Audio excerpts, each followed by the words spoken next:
Garvey, and 106 years since the Declaration of Rights of the Negro Peoples of the World, drafted and adopted at Liberty Hall, New York City.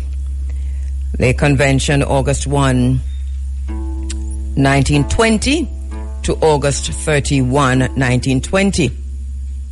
Those conventions are still valid today. The core tenets of 54 declarations include the rights to life, liberty, pursuit of happiness, equal rights, justice, Africa for Africans at home and abroad, economic independence, dignity, religious freedom, and self-determination. And that is why I say I am Marcus Garvey. I can go over that slowly for you. I can go over that slowly about the core tenets of the declarations coming out of the August 1, 1920 to August 31, 1920 conference.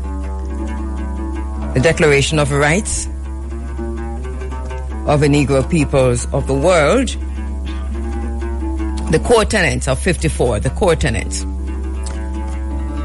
The right to life, liberty, and the pursuit of happiness, equal rights and justice, Africa for the Africans,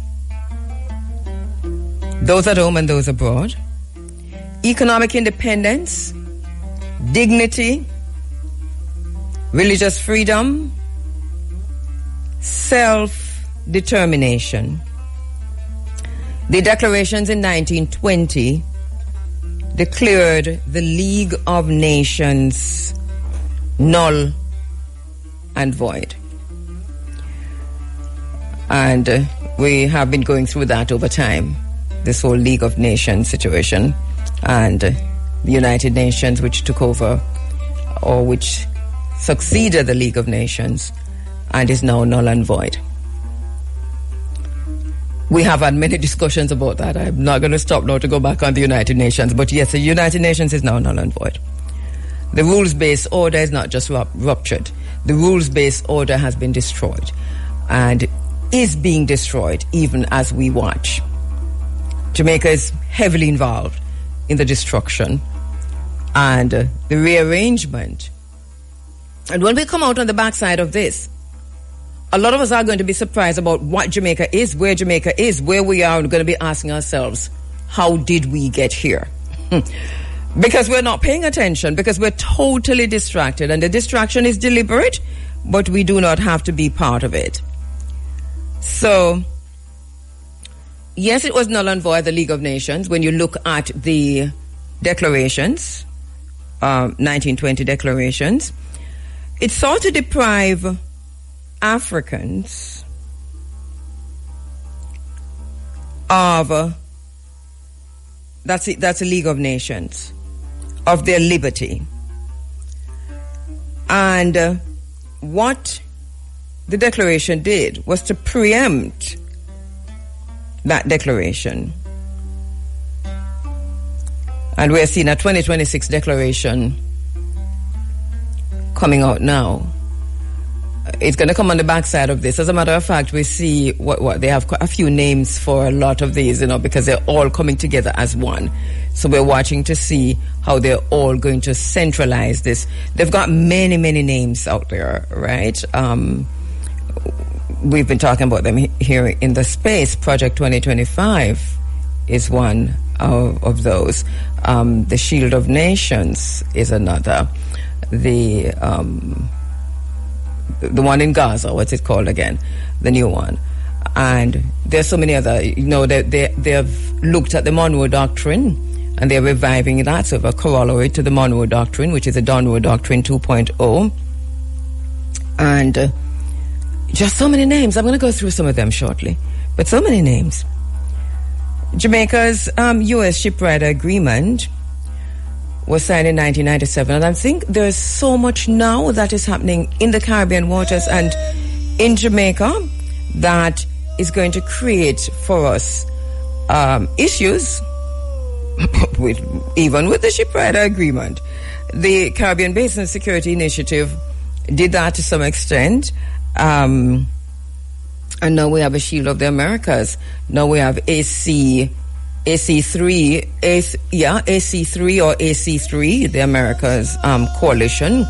They're reporting on it here on the island in Jamaica as if it is something that's old and it's been around for a while. No, it is pretty new. And the meeting that was held in Panama that Pete Hegseth spoke at, along with the Minister of Security, Horace Chang, that meeting, that was the second meeting of AC3 or A3C. It was a second meeting. And I don't want us to get it all twisted. I get it all wrong. And to pretend, and I think it's being done deliberately by the media in Jamaica, reporting on this as if, but Jamaica has been a part of the AC3. I mean, no, this is a very new thing, very, very new. The meeting that was called in Panama was for the operationalization. And if you listen to the discussion and listen to the speech given by Pete Hegseth, I'm going to come back with it. If you listen to that speech given by Pete Hegseth, it will tell you clearly that he's calling for the AC3 to be operationalized. You use that word. He talks about Jamaica and the United States for the first time ever. For the first time ever, we're hearing that the United States and Jamaica have entered into a new military partnership. Listen, while they're chucking people off, let me take a break. Lied about his autism, and there's just a whole lot of stuff because the idea was to tear him down. This is not just, we have been talking about this in the space, this is not just about the United Kingdom, right? This is also what we see happening in the United States as part of the Great Replacement Theory.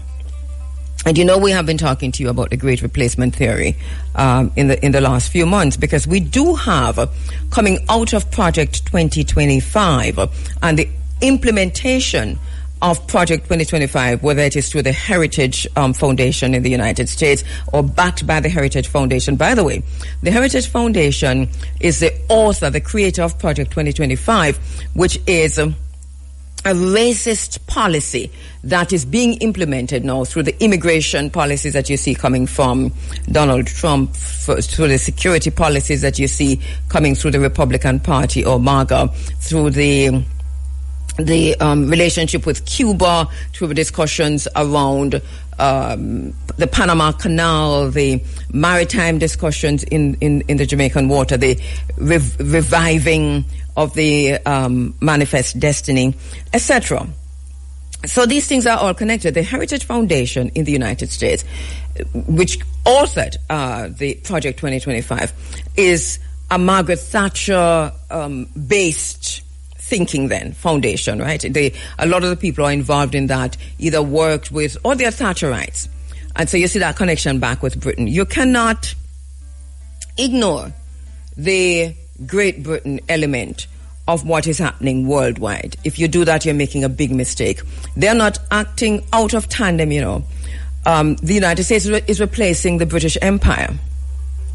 It sounds weird and far-fetched, but it is what it is.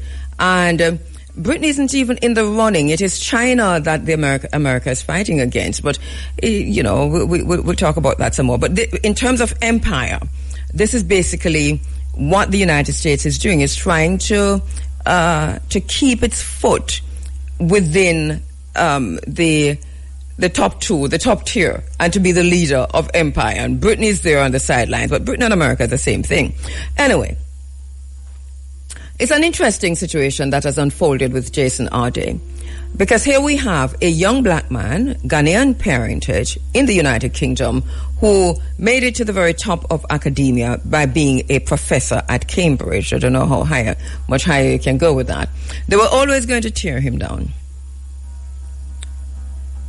But if we focus on Jason Arde, which we should, because we stop and identify and recognize each material manifestation point. If we get too passionate about this and too emotional about this, we're going to miss the bigger picture. Yes, we're angry, and it is righteous indignation, and we should feel it. But we must understand that long before Jason Ade made our sons, our own sons, our fathers and grandfathers, those who went to Britain during that whole Windrush commotion, and even those who went before, that we have been, the Brixton riots was for a reason. We've been in Britain submitted to the worst kind of racism since the beginning. Remember, slavery, the transatlantic trade in Africans, and the vicious, violent chattel slavery, that Britain was one of the leaders in this. And for us in this part of the world, a lot of our nations were enslaved by Britain. And slavery was no walk through, no easy walk. Nothing has changed. Independence was a scam. Colonialism continues. Racism is ongoing in Britain. They are killing our black sons, and not because you do not know them or you do not know their names. It doesn't mean that they're not killing our black sons in the way that they're killing our black sons through racism, and our black daughters, and our black mothers. Britain is a racist society. It is a racist society. Racism is the very core of its function. It survives on racism. So that Jason Ade is one in many of our black boys, and I'm thinking young black men now because he's male, who are subjected to this kind of vicious, violent attack, not just from the media. Because we talk about the British media, of course we should, because this was murder by press. And we should talk about the British media. I've said many times in this space that Meghan Markle, because she has a black mother, has been subjected to 10 years of the same or worse vicious, violent, vitriolic, criminal reporting that they did to Jason Ade. So we do have that, and I know that we have lost electricity for a minute, but I think we're back up now. So welcome back to those who lost us for just a brief minute. Especially if you're in Britain and the United States, but Britain in particular, that they will not allow you. Their job is to tear you down, and the higher you go, is the more they're committed to kill you. You either you kill yourself or you take yourself out. And even when you take yourself out, they will not stop. The system remains, the system that killed Jason Ade in the United Kingdom did not just attack and is not just attacking Jason Ade. The system, the racist system in Britain that killed the brother, is a system that we wake up this morning and it is even more vitriolic, more virulent, more violent, more wicked against black boys in that space. And so that black mothers in Britain and black fathers have a decision to make in where do we go from here. Because we can't just get up and talk about Jason Ade and then that's that. There is an ongoing systemic situation, attempt in Britain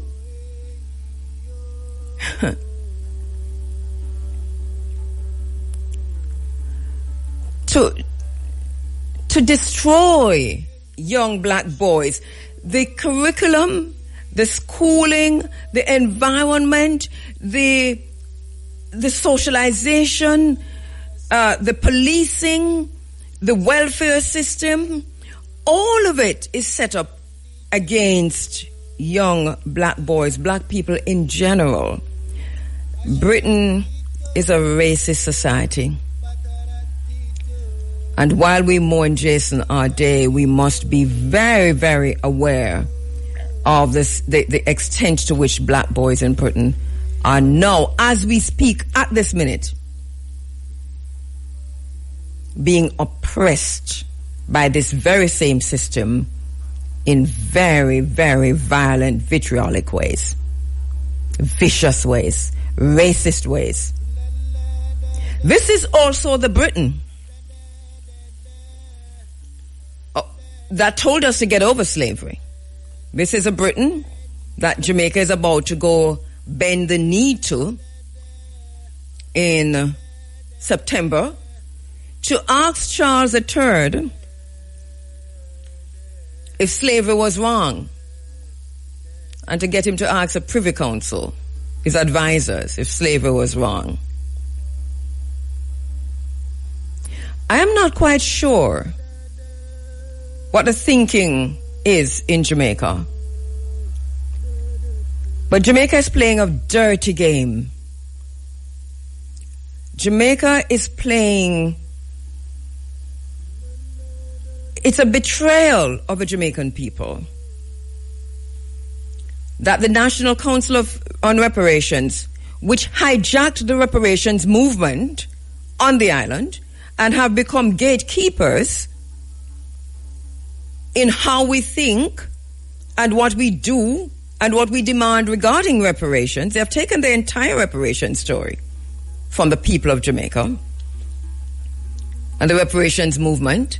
The government of Jamaica has hijacked the reparations movement and is sabotaging reparations and is now going to kneel, to bend the knee or to curtsy. I guarantee you that when they go before Charles, or if they even get to see him, or Camilla, or any one of them, they're going to be bowing and curtsying. 64 years of independence, and the reparations movement, which demanded reparations and started that way, put a figure to reparations. Now we have the Jamaican government heading to Britain. And let me tell you something how wicked this thing is. Let me point something out to you. Jamaica did not co-sign the Ghana reparations petition to the United Nations. Jamaica did not co-sign it. But Jamaica is a narcissistic country, and so is Britain, by the way. Jamaica is a narcissistic nation, and not narcissistic in terms of its people being narcissistic, but at the government level. In the Parliament of Jamaica, there is a miasma. Jamaica is a narcissistic country, and they cannot, and those who are in charge of the process right now, those who have hijacked the reparations movement, are narcissists. And this is what you must understand, and this is why we have this thing where they're heading now to Britain. It might seem like a simple thing, but Jamaica cannot afford to look like it is not part of the whole reparations movement, and it cannot afford to make it look like Ghana is the only one that had it. They did not co-sign. They could have co-signed, but do you know why Jamaica did not co-sign the Ghana petition to the United Nations? Let me take a break. I'll tell you when I... We have never heard that in all our 64 years of so-called independence. The last time we were in a military partnership as an island with any country was during all the way from slavery, from the 1600s all the way up to, or the 1500s all the way up to 1838 and beyond to 1962. Jamaica is in a new military partnership. This is different from when Britain did send the people them down here at that time. Some people...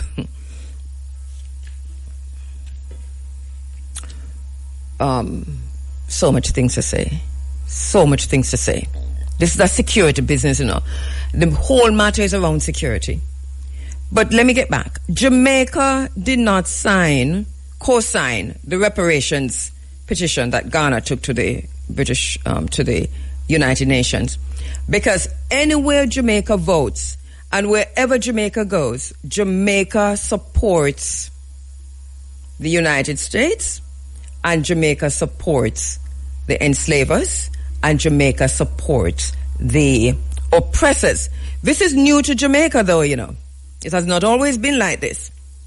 This is a decision, a pivot that Jamaica has made, deliberately made this pivot, and telling us that they had no choice. Go away with that.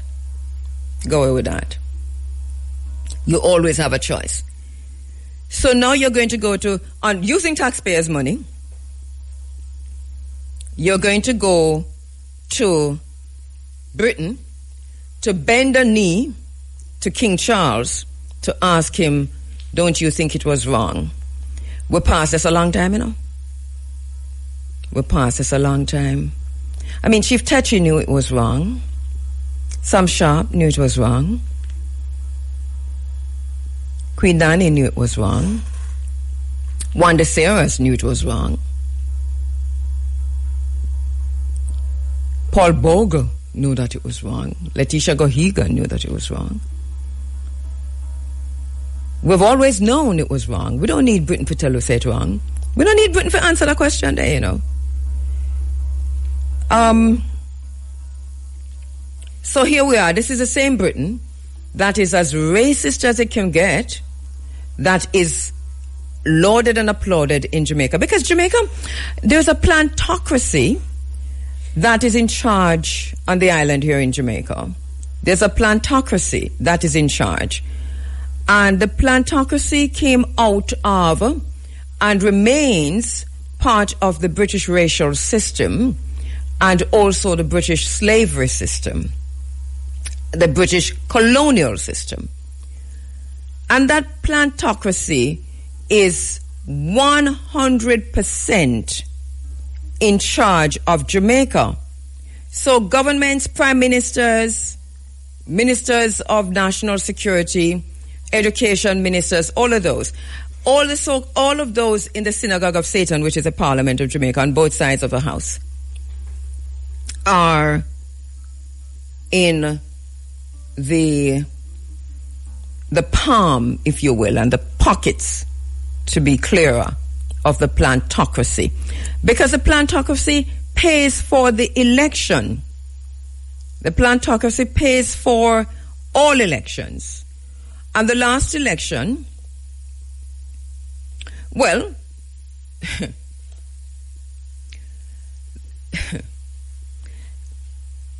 it's 9 minutes to 7 o'clock. They have, I don't even know, I don't even want to say it, you know, Peter, because, you know, I don't even want to say it, because, you see, I don't know how we're going to, I don't know what's going to happen. They have created a ministry. The government of Jamaica has created a ministry for the plantocracy. The plantocracy does not abide by or subscribe to the policies, rules and regulations, laws, legislation, anything at all of a Jamaican government. They are above the law.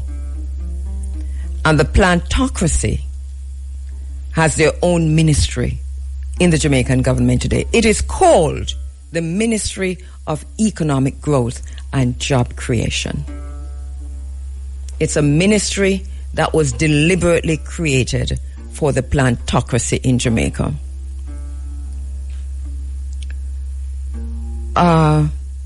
While we are distracted, something happened in Trelawney, right, at Cooper's Pen.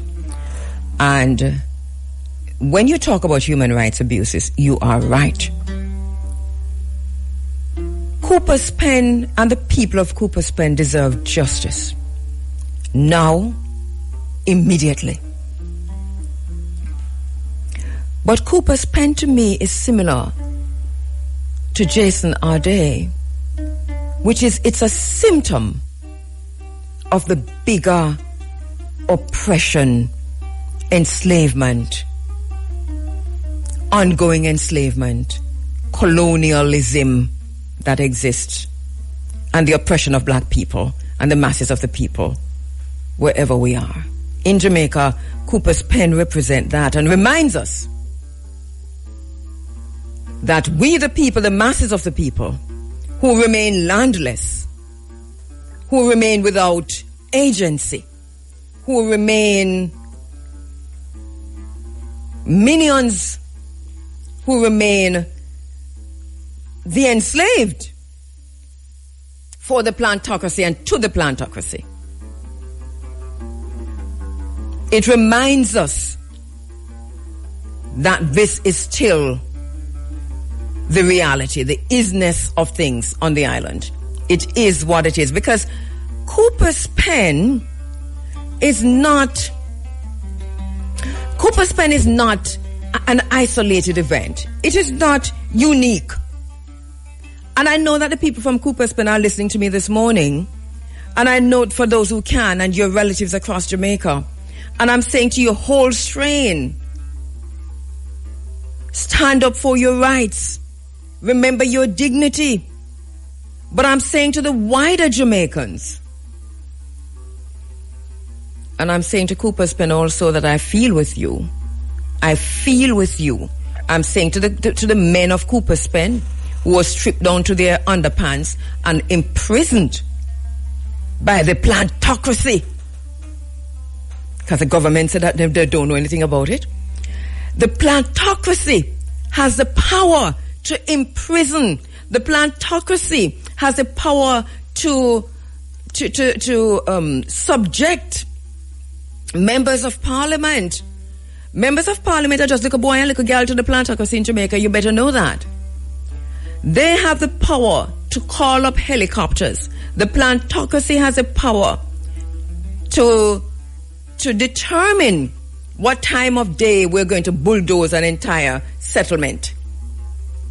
A 30-year-old, 40-year-old settlement. And the plantocracy don't have to pass that through nobody. And you want to say that they knew about it. All right, so they know about it. But I believe them that they don't know nothing about it. Because I understand who is in charge.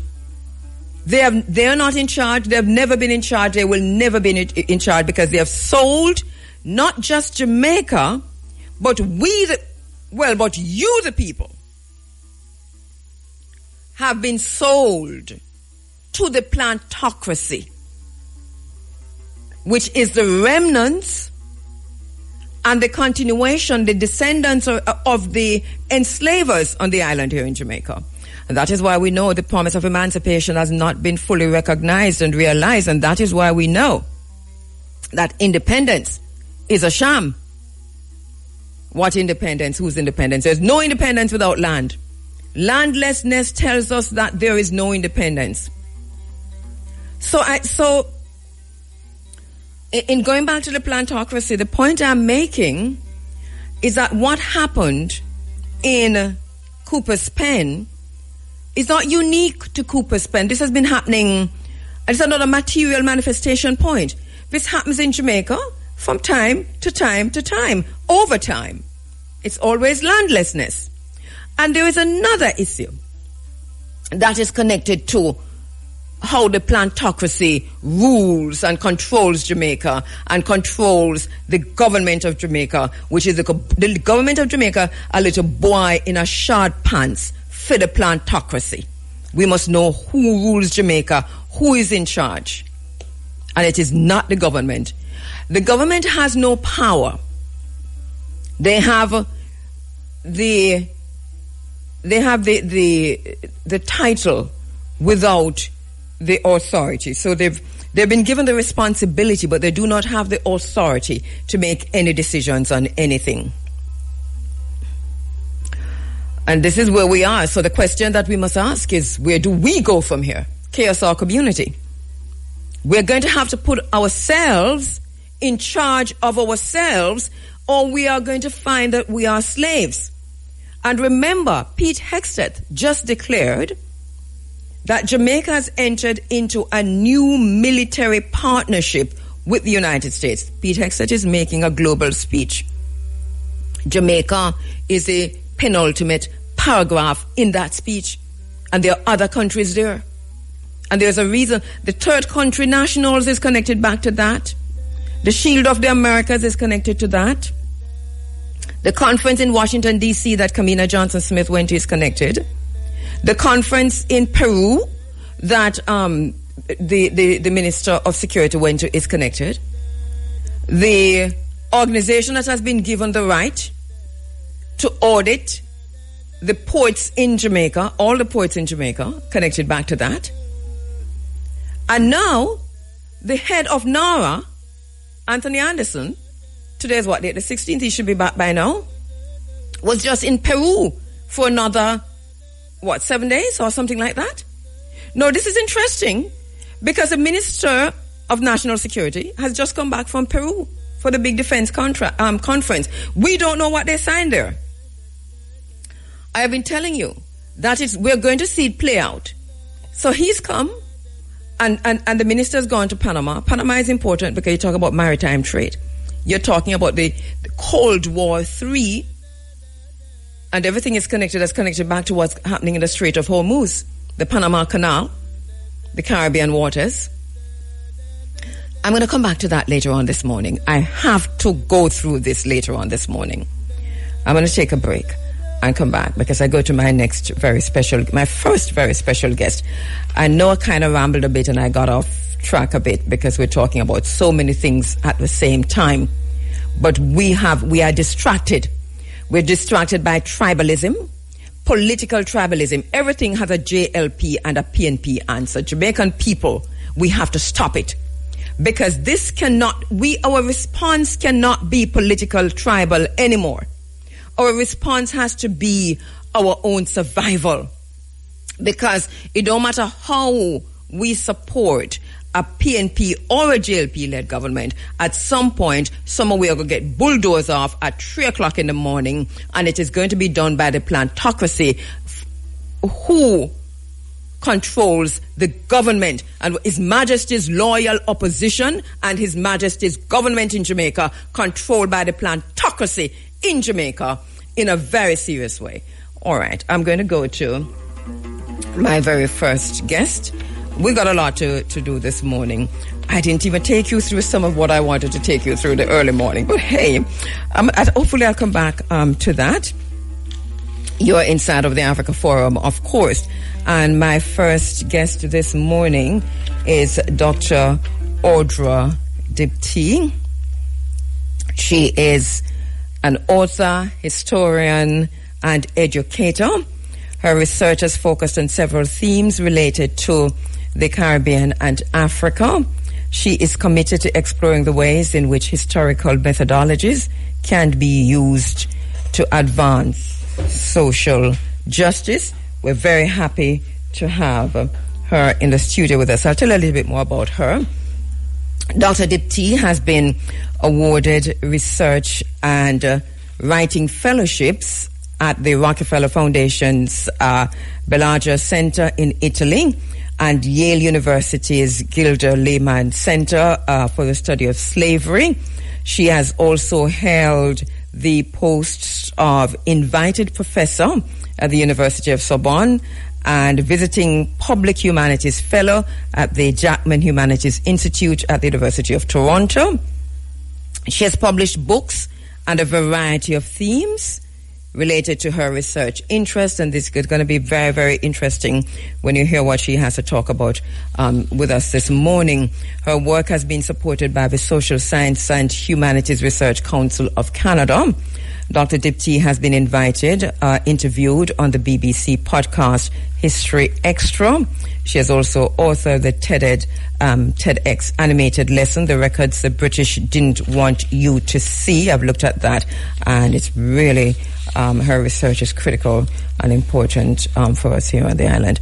Her current project is entitled Chained in Paradise, How History was Used to Change the Future, a Caribbean Story. It explores the relationship between power and historical production in the 20th century Caribbean, as well as its impact on the region's future. She is a history professor at Carleton University in Ottawa, Canada. Born in Trinidad and Tobago, she's our Trini sister. She will go to great lengths to find herself on a quiet beach in the Caribbean. If you can find it, you won't find it in Jamaica, Dr. Dipti. She's also a shameless francophile who will use any excuse to speak in French, and she writes poetry as a hobby. We've got something in common. So Dr. Dipti is with us in the house. Good morning, Dr. Audra Dipti. How are you doing, Prof? Good morning. Thank you so much for having me here with you today. It's a real privilege to be here. I'm really happy to talk to you. What a work. We spend so much time talking about history, and we say we are students of history. And as for me, I mean, I say that history is my alibi. And I know there are so many of us who go there. But one of the things that you've pointed out is that when you talk about history, you have to talk about the power relations there, and your research delves into that. But before we go to that, Dr. Dipti, I want to talk first of all about Operation Legacy, because that will take us into what history is. Operation Legacy, the work that you've done there, how Britain tried to change history. Mm-hmm. What is Operation Legacy? So Operation Legacy is probably the best example we have of the way in which history has been weaponized. And I like to use that term because it's powerful and it gets to the heart of the issue at hand. History has been weaponized by powerful countries. And in the case of, if we're talking about the Caribbean, we are talking about particularly Britain, but also the United States and their allies, right? And their allies.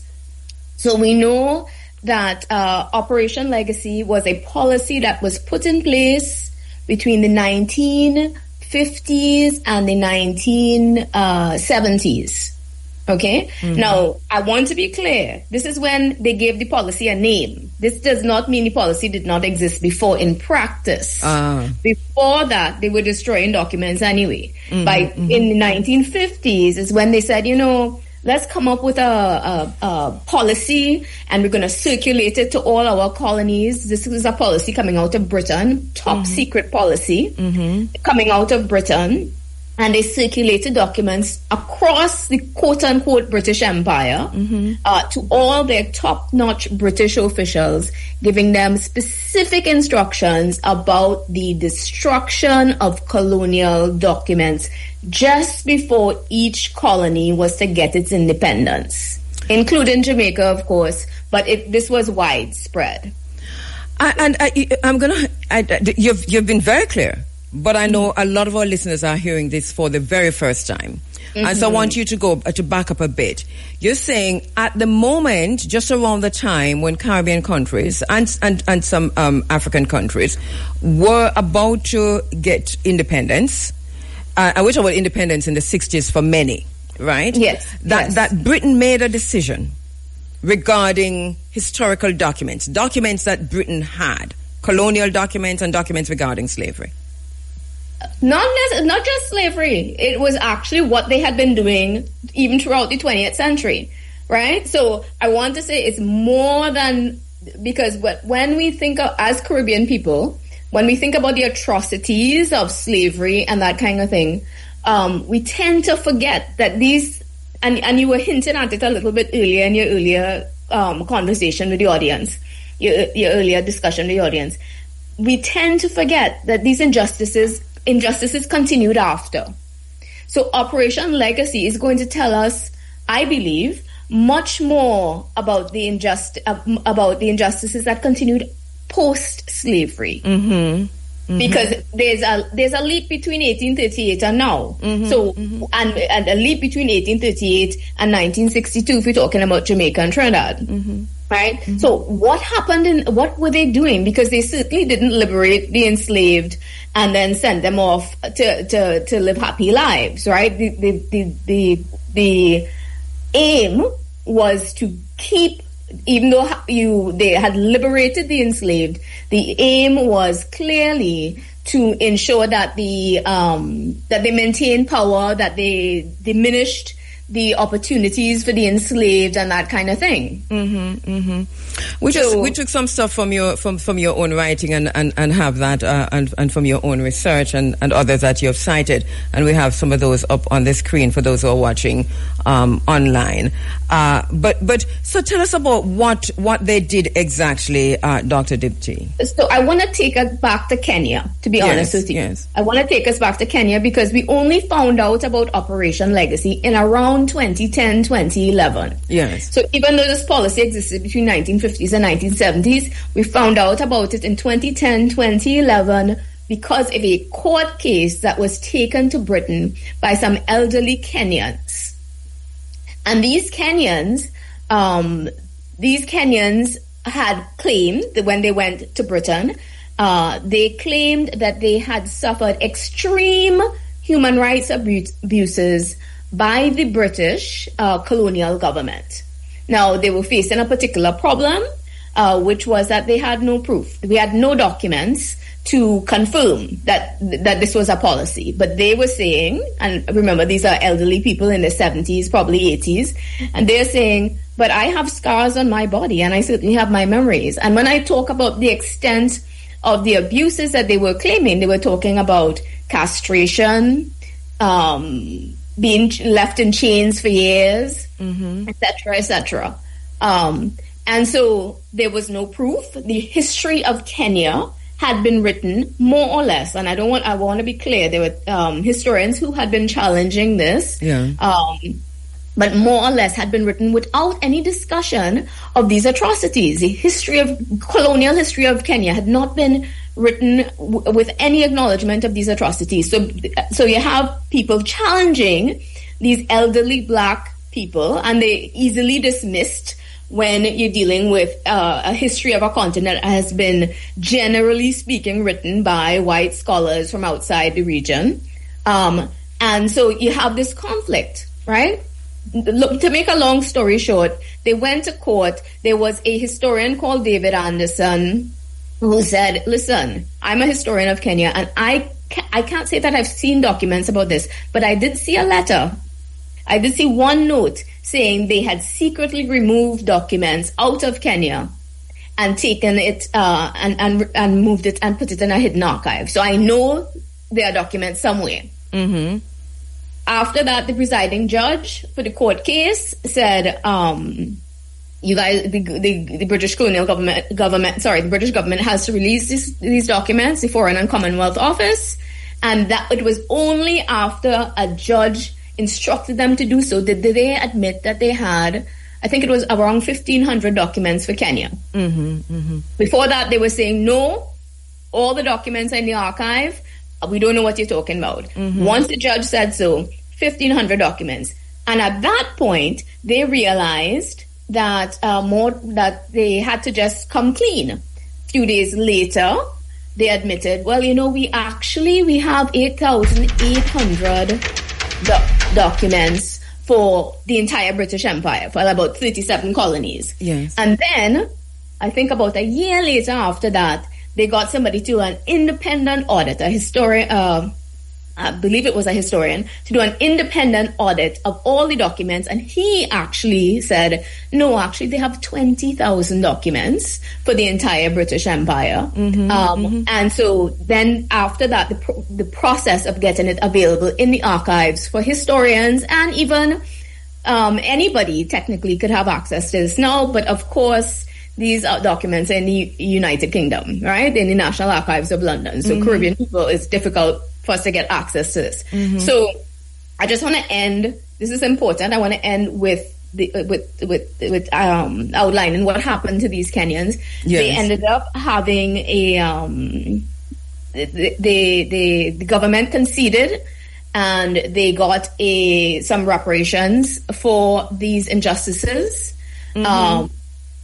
And it sounds like a lot of money, several yes. $1 million. I think it's something like 20 million pounds. I can't remember exactly. Yeah. Measly sum. We did cover it here, so listeners, a lot of our listeners good. But when you deal with it in terms of dollars and cents, yes. they got less than 3,000 pounds each. So it's negligible, right? That's an important footnote. But because of the courage of these Kenyans and their supporters, we now know that we have documents that were taken from the Caribbean. So this, of course, is one of the clearest examples. And the point you make, I'm going to take a quick break and come back, because the point you're making is that, okay, so we know about this initially because of what came out of Kenya, because what happened there with the Mau Maus. And then obviously your research has gone so wide, looking specifically also at Caribbean countries, and I want to also narrow it down a bit, look widely at the Caribbean and narrow it down a bit to Jamaica, because the connection to even Rastafari on the island through the research is interesting. So let me take a quick break and come back.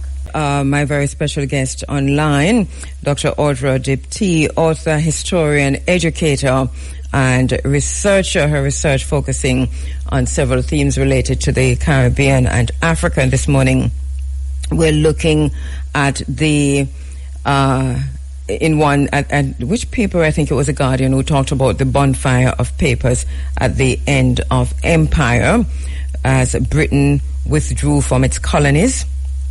Officials, as you heard Dr. Diptee just saying, were instructed to identify, destroy, or secretly remove records that could embarrass, I think it's a little bit more than that, the British government, or expose abuses of colonial rule. The program became known as Operation Legacy, came to light in through the case of Mau Mau, which we covered widely here, by the way, the Mau Mau case out of Kenya.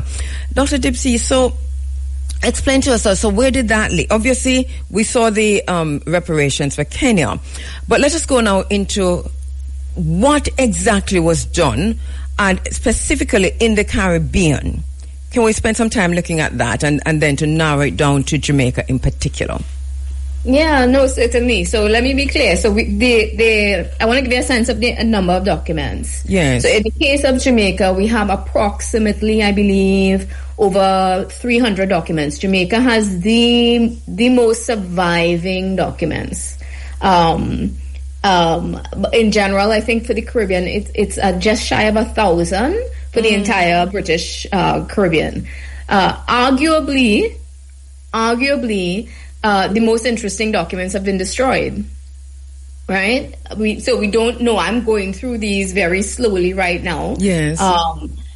And you're looking at everything, because when you look at them in the archives, they have the most benign names. But you're saying, but they hid these. So if they hid them, even if they say it's a report about agriculture. All right, I know we're showing something on screen, and my pardon, because the audio is coming up with that. So my apologies. All right, go ahead, Dr. Diptee. Yeah, no. So I was just saying, I've been slowly going through these documents. I just want to read a quote that is specific to Jamaica here, where just on the eve of Jamaican independence, just on prior to them shaking Bustamante's hand at the airport. I have a beautiful photograph of Princess Margaret shaking his hand at the airport. There's a letter saying sift, and sift is the word they meant for go through and process. Sift all the colonial records to ensure that none are left which should not be seen by the government of an independent Jamaica. All right, that is in a letter saying none should be seen by. Make sure they're not going to see what we want them to see. At the same point in time, in the very first independent, when they hold their first parliament, and Princess Margaret is there.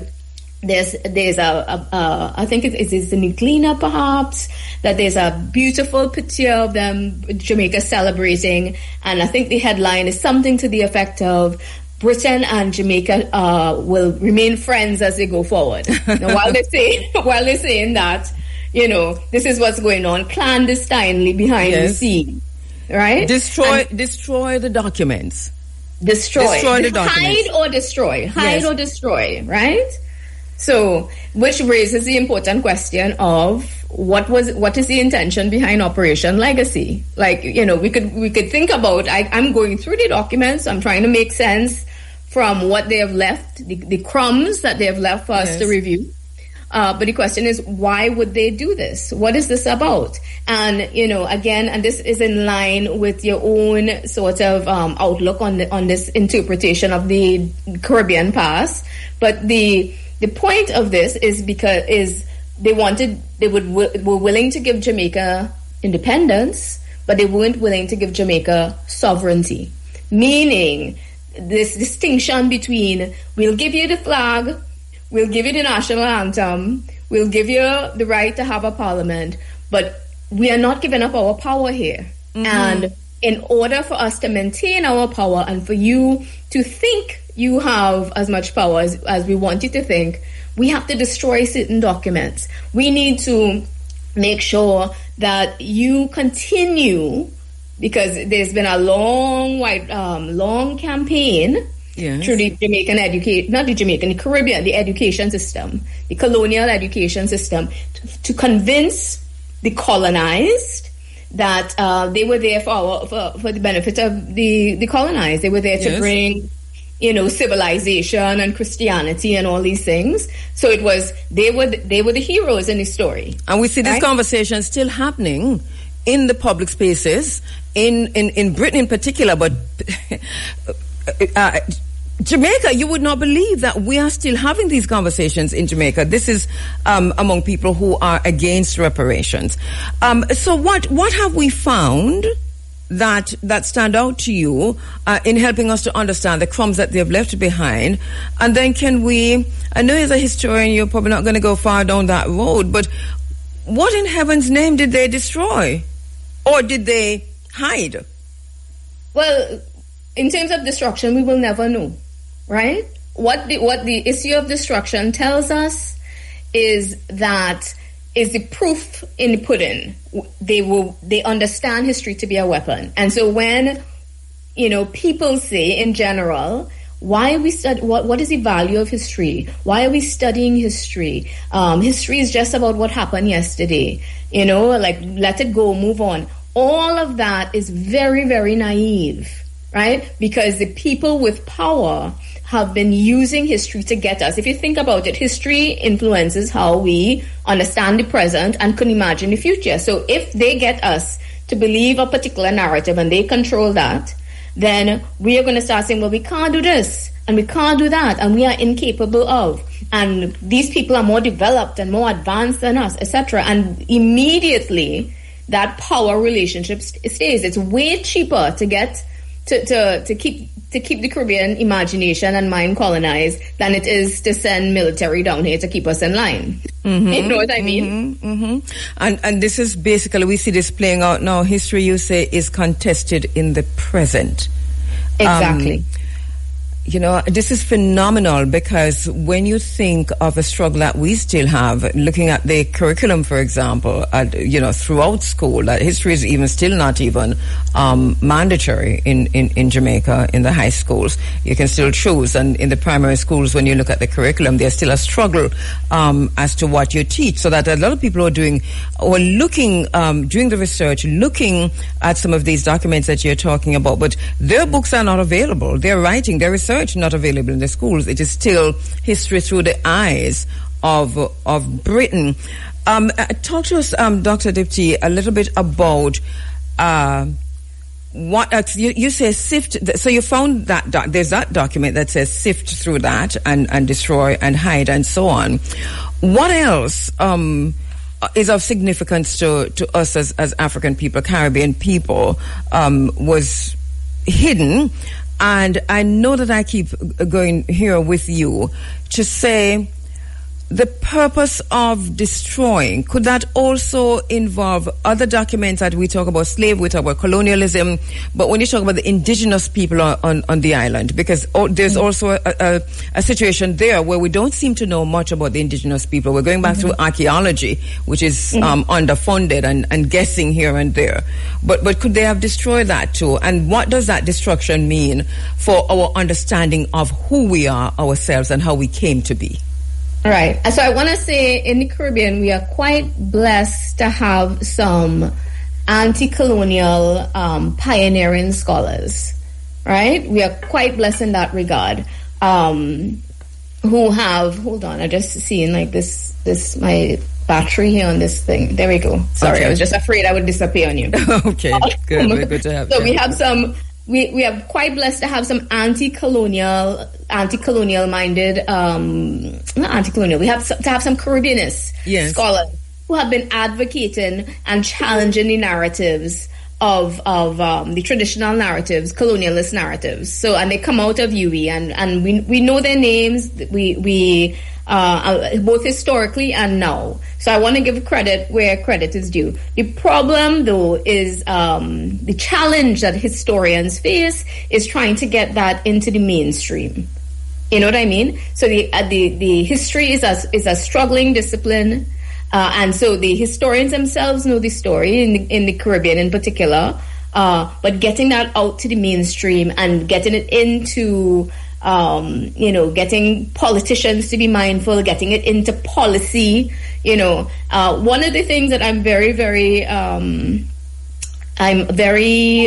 firmly believe in is the importance of critically applying history. Like, there's no point in knowing things if we're not going to do something with it. Yes. Right? And I believe that an earlier generation of anti-colonialists from the region, and we all know who they are, right? It's Marcus Garvey's, the Walter Rodney's, the C.L.R. James, all these names, Elsa Gavaya, who played a very important role in developing the historical discipline in University of the West Indies. Yes. All these people, they didn't think about that history was for history's sake. They understood that history was weaponized, and if they're going to weaponize it, we can use history as a tool to defend ourselves, fight for social justice, challenge the policies that are being put in place to keep Caribbean people disenfranchised, to keep them from advocating, to keep them from having a perspective, legitimating their own perspectives. I mean, one of the things you asked me to talk about this with specific reference to Jamaica a bit, but we know that the CIA were heavily monitoring the Rastafarian movement in Jamaica, and this comes out largely out of the work of a Jamaican sociologist, I believe she is, Deborah Thomas, who did some work on this. So even monitoring the Rastafarian movement by the CIA was, and that these are in Operation Legacy documents as well, but because they saw them as not easily controlled, right? Mm-hmm, and claimed that they were a communist threat and that kind of thing. Mm-hmm. And how this played out in terms of how government responded to anti-colonial groups and revolutionary groups is also telling. Mm-hmm. Absolutely. And this if we're talking about post-independence, it is certainly it takes a lot of backbone. Let me put it this way, because if we go to the fact that we have political independence, but the intention was to always keep these quote-unquote independent nations in line, right? So when you think about the colonial Caribbean, there's nothing here that I'm going to say that may surprise listeners and viewers. I think this particular audience will be educated with respect to this. But the way the Caribbean was organized, yes, they extracted, exploited Caribbean people under slavery, etc., but the very economy was organized to extract. Right? It was never meant to keep the colony rich. It was to take resources out. Mm-hmm, so be it sugar, be it later on bauxite, be it what have you, be it coffee, be it cocoa. It was always about profits must leave. Yes. And with independence, the plan was to say, you could be independent, but we are changing that part. And that's the thing, because we're just at the National Stadium. The stadium was full, the celebration for independence, and then it makes you wonder that Britain maintained so much power over Jamaica. So there's a sense that, okay, so there was some kind of independence, but what was that? And what kind of power did Britain maintain, especially when they understood when they did what they did, which was to destroy or to hide or to ensure that we didn't know what they did. What they were up to. What was these, So what kind of independence are we talking about? And to what extent do you think we have reclaimed the knowing? or even the knowledge? Well, it will be forever an ongoing process, right? We will never completely know. The best we can do is keep striving towards that. You know what I mean? But I mean, when we think about, just this week I wrote a blog, and for listeners and viewers, I have a newsletter called Chained in Paradise, which talks about the book I'm working on, chainedinparadise.com. I just wrote a blog on tourism, the tourism sector, and I leaned in a lot to the situation in Jamaica. So as I was with the help of a young woman of Jamaican ancestry, Tina, we were working on this, and we couldn't help but see the parallels between the tourism sector and colonialism. When you think about the fact that, according to stats right now, 80% of profits that come into Jamaica, 80% of the profits that are generated by the tourism sector leave Jamaica. 80%. The majority of Jamaicans are employed in lower level servile positions. And as I'm sure you're aware, because the radio station comes out of Ocho Rios, 1% of the coastline is accessible to Jamaicans, and that happened after independence, right? The Minister of Tourism says it's a lie, and we're telling lies, and those of us who can no longer find a beach on the coast between Ocho Rios or Montego Bay and St. Mary or even Portland are being told that we are lying. But hang on a sec for me, Prof. Let me just take a quick break. We're talking about Operation Legacy, the history that Britain did not want us to see. And Dr. Dipti, you mentioned something here that is very important to us in this space. We have been fighting for access to land, access to our coastline, access to our beaches for the very long time. We're bearing witness to Jamaica losing complete access to our coastline, to our beaches. Specifically through the public-private partnerships and tourism, a massive part of that. You talk about the work that you're doing and how you're seeing Jamaica fitting into a wider conversation of colonialism. So let us back up and go back there, because you talk about the 80% of what Jamaica gains and earns from tourism leaves the island of Jamaica. Just this week, we had an announcement from the Minister of Tourism, where he says $4 billion has been allocated in the fiscal year 2026 to 2027 to strengthen Jamaica's tourism brand and enhance its global competitiveness. He was speaking at JPEX 20 on Monday, August 10 in Montego Bay. But it's interesting, because at the same time, he said on that very same stage that Jamaicans are lying when we say that it's just 1% of the beach that is accessible to us. And he's really cast a broadside against activists and advocates who are standing up for just basic human rights. Mm-hmm. I mean, so I am not at the forefront of that particular fight. I think you know the name of the organization. JABEM? Jamaica. Yes, JABEM, exactly, led by Devon Taylor.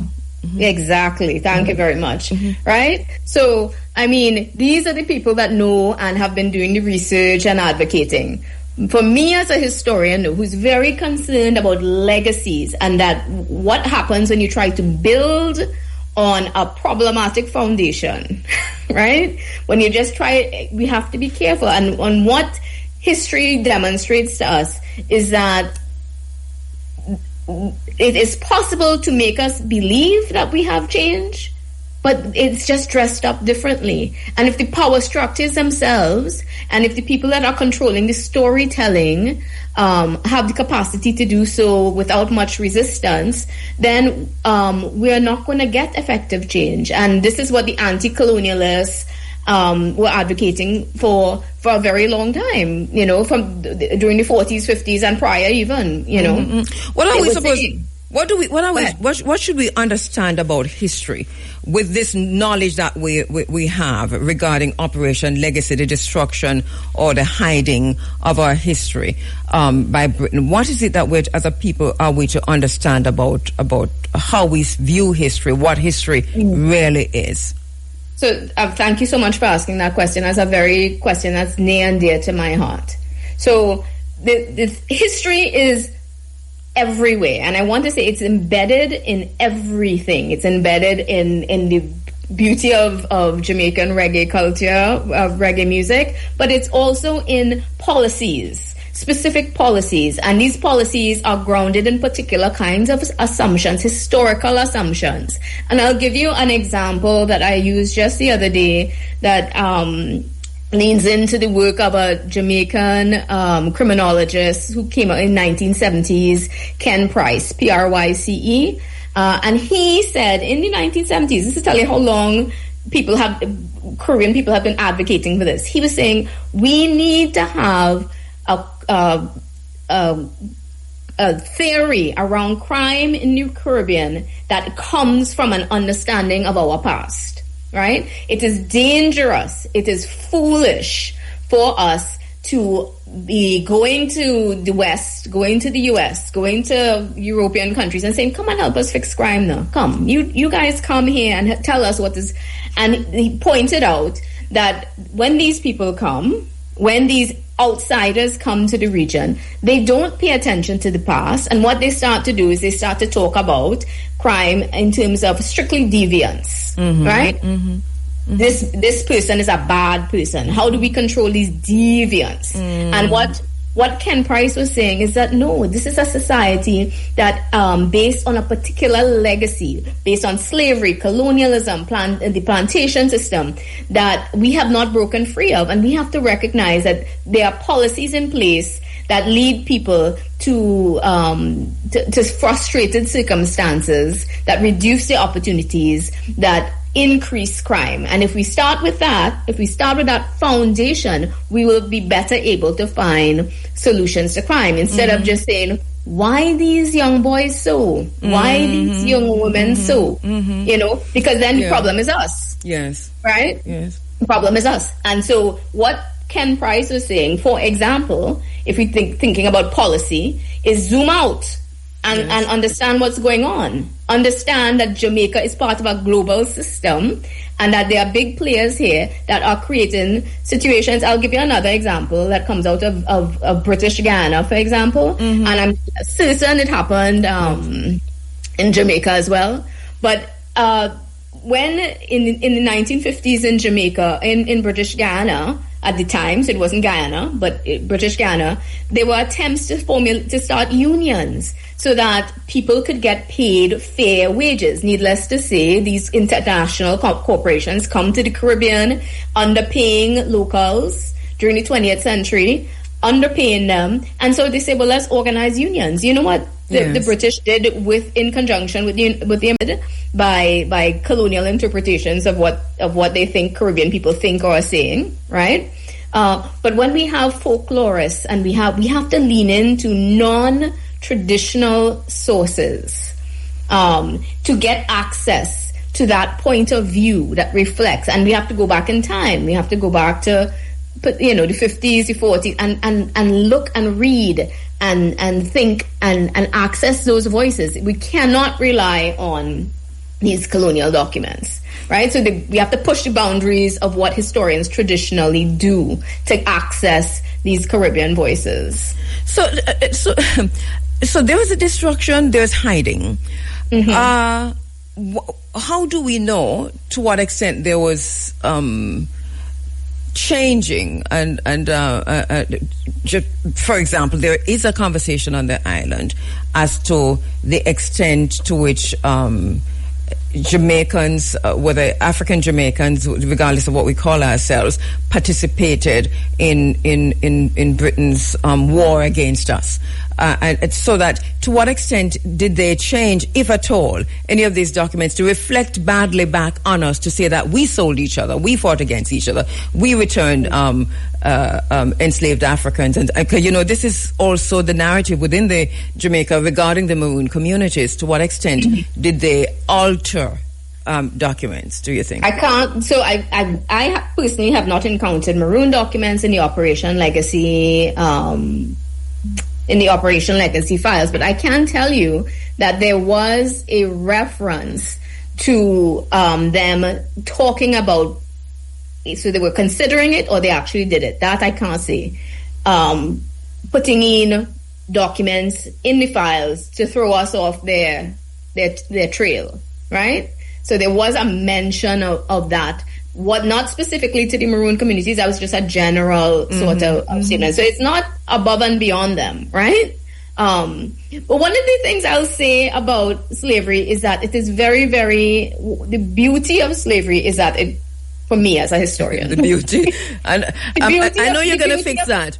But the beauty of history is that it brings us, it makes things more complex, meaning that it's very difficult to find, to just put people in boxes. Once you start looking at the details, you realize that these are all human beings. The enslaved were human beings. The planters, which is why you find it so complex. You find planters who had children with enslaved women, the same people they were willing to buy and sell. They could raise their children. Some of them sold their children, some of them kept their children and raised them. And what that reminds us is that human beings are very, very complex individuals. And we could take that up to even into the 20th century. So I did my dissertation on the Atlantic slave trade. Yes. So it was my go-to, to Jamaica, in fact. To Jamaica, with a special emphasis on women and children, and the way in which their history hadn't done enough justice in recognizing their impact, their presence. Hold that thought for me, please. Let me take it.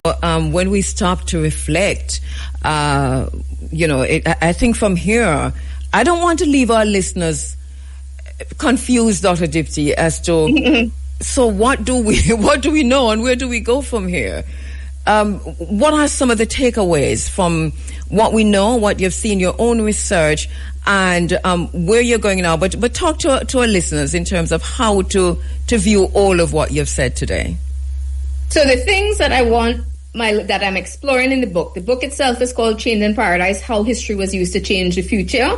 It's deliberately provocative because I want people to understand that how they choose to interpret the past is going to influence what is possible in the future. And Britain and the Americans, etc., did that. They control that particular narrative. So I want them to understand that history can be used and it can be weaponized. In the book itself, I am exploring 1, the weaponization of history. 2, the way in which anti-colonialists from the region challenge this disinformation propaganda campaign. So people in the region understood the power of history, like our own Caribbean ancestors. They knew, and they said it point blank, we cannot rely on these people to give us a narrative of the past. Many of them said it, said over and over in the historical records. And the third thing is that they used this to fight for social justice. They didn't think of history as just, and Jamaica does a great job, by the way, in terms of commemoration. I think they stand out, actually, compared to other former British colonies, in terms of their commemoration and that kind of thing. But it is much more than just commemorating. Yes, we must remember, but to go back to Ken Price, we have to critically apply our historical knowledge to do things, and that includes how in the fight for social justice, right? And that is what I want people to take away, and what I'm exploring in the project, Change in Paradise, and in my newsletter, Change in Paradise. I keep trying to point out this. Yes. Finally, so now we're in a geopolitical quagmire. To put it nicely. To put it nicely, and Jamaica is in the center of this, signing all kinds of deals with the United States, security deals and other deals. And our relationship with Cuba, for example, is gone to nothing. Our relationship with Haiti is enough to cause pain for those of us who understand. And then we see a new relationship developing, or a newer relationship with Peru and Colombia and Nicaragua. And I'm not saying it's bad. I'm just saying you're going in the direction that the U.S. is going. And we see that whole conflagration with China.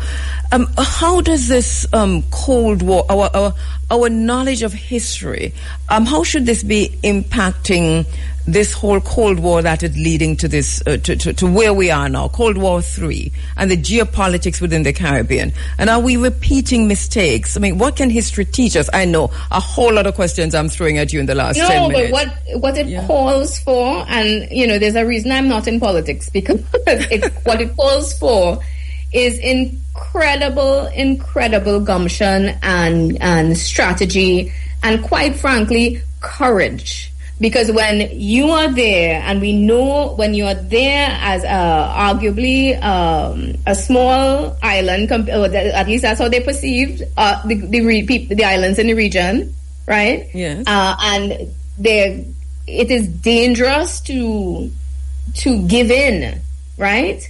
It is dangerous to give in because in my opinion, I think what history tells us is it's a losing game.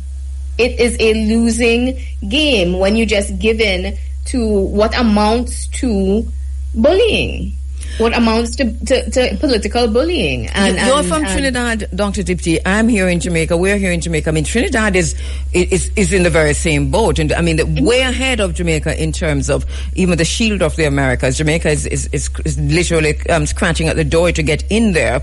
But they're literally falling over themselves to be part of this. And But is it? How does history, knowledge of history, so much has been destroyed, so much we do not know, so much hasn't been taught, and has that impacted the behavior of our leaders? Do you think? I believe so, and I will say, with full feminist stance, you will appreciate this. Mia Motley of Barbados does us proud, right? And she makes it clear. She makes historical references all the time about the anti-colonial tradition of the region. She went boldly, I think in 2024, and probably subsequently she made a stand when the Americans were saying you have to pull all your Cuban doctors, and she was saying, I will give up my American visa, this is not a problem. I will give up my American visa. Cuba has played an important role in this region with supplying us with medical services.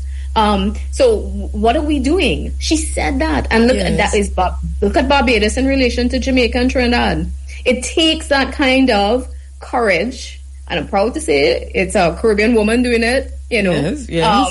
And so we have people in the region now who have an appropriate historical understanding of what is going on. We do have them, but it definitely takes courage. And if the Caribbean nations, they have employed a divide and conquer strategy among us. If this is why we're in this problem, but if we had stood united, and we stand united, and we do so in a very deliberate way, it becomes easier for us to fight the big bad wolf that is there at the door. Dr. Audra Dipti, thank you so much for your time. A little bit now about your work. You've mentioned it quite a few times. Where can we find it?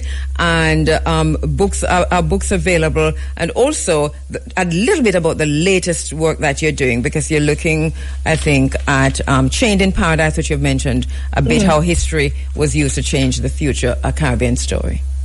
Well, thank you for giving me the opportunity. I didn't realize we were going to talk about it. So that's, but Chained in Paradise is an ongoing book project, and it has an accompanying,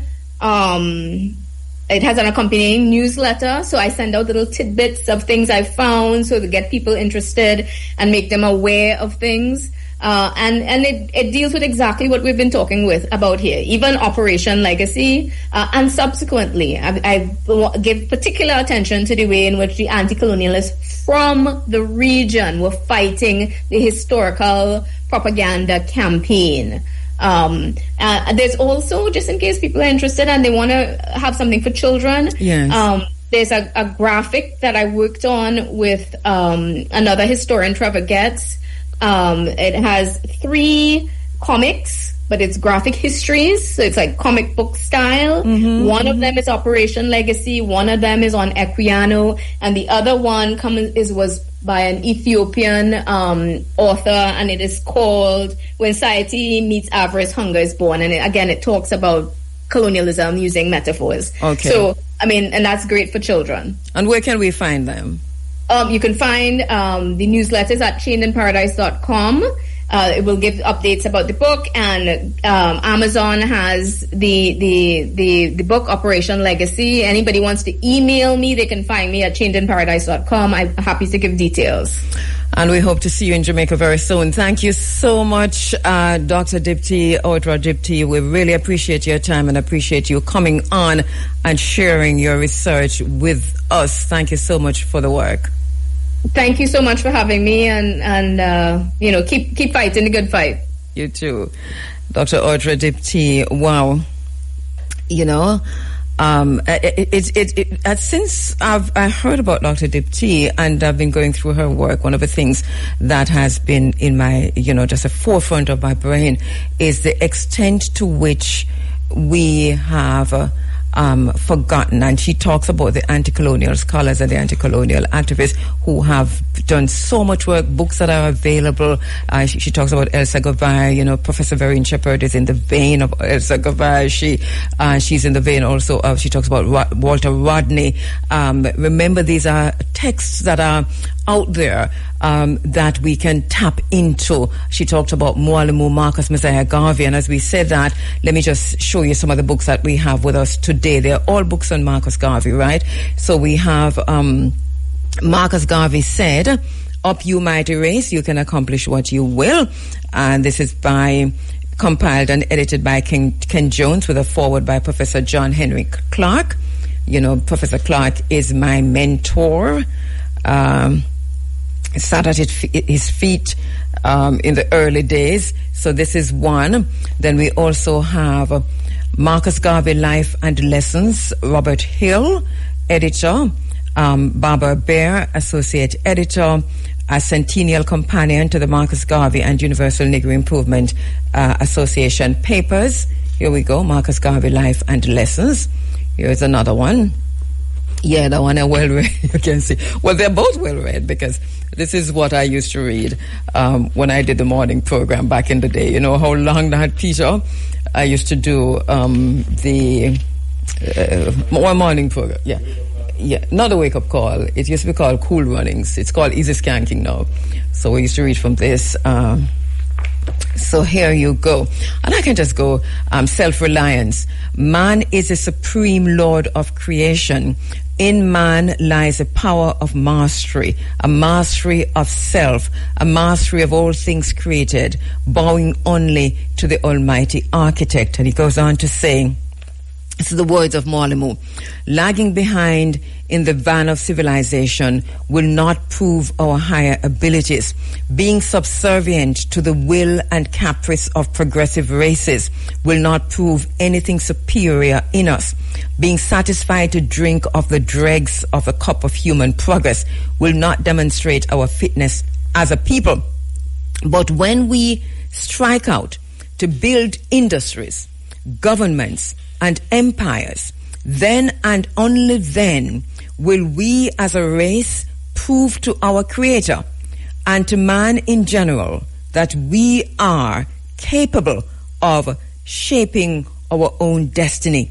Let no voice but your own voice speak to you from the depths.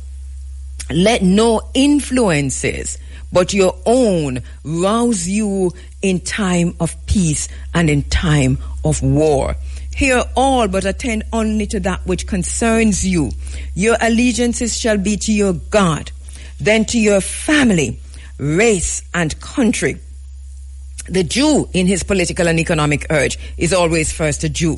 The white man is first a white man in all circumstances, and you can do no less than being first and always a Negro.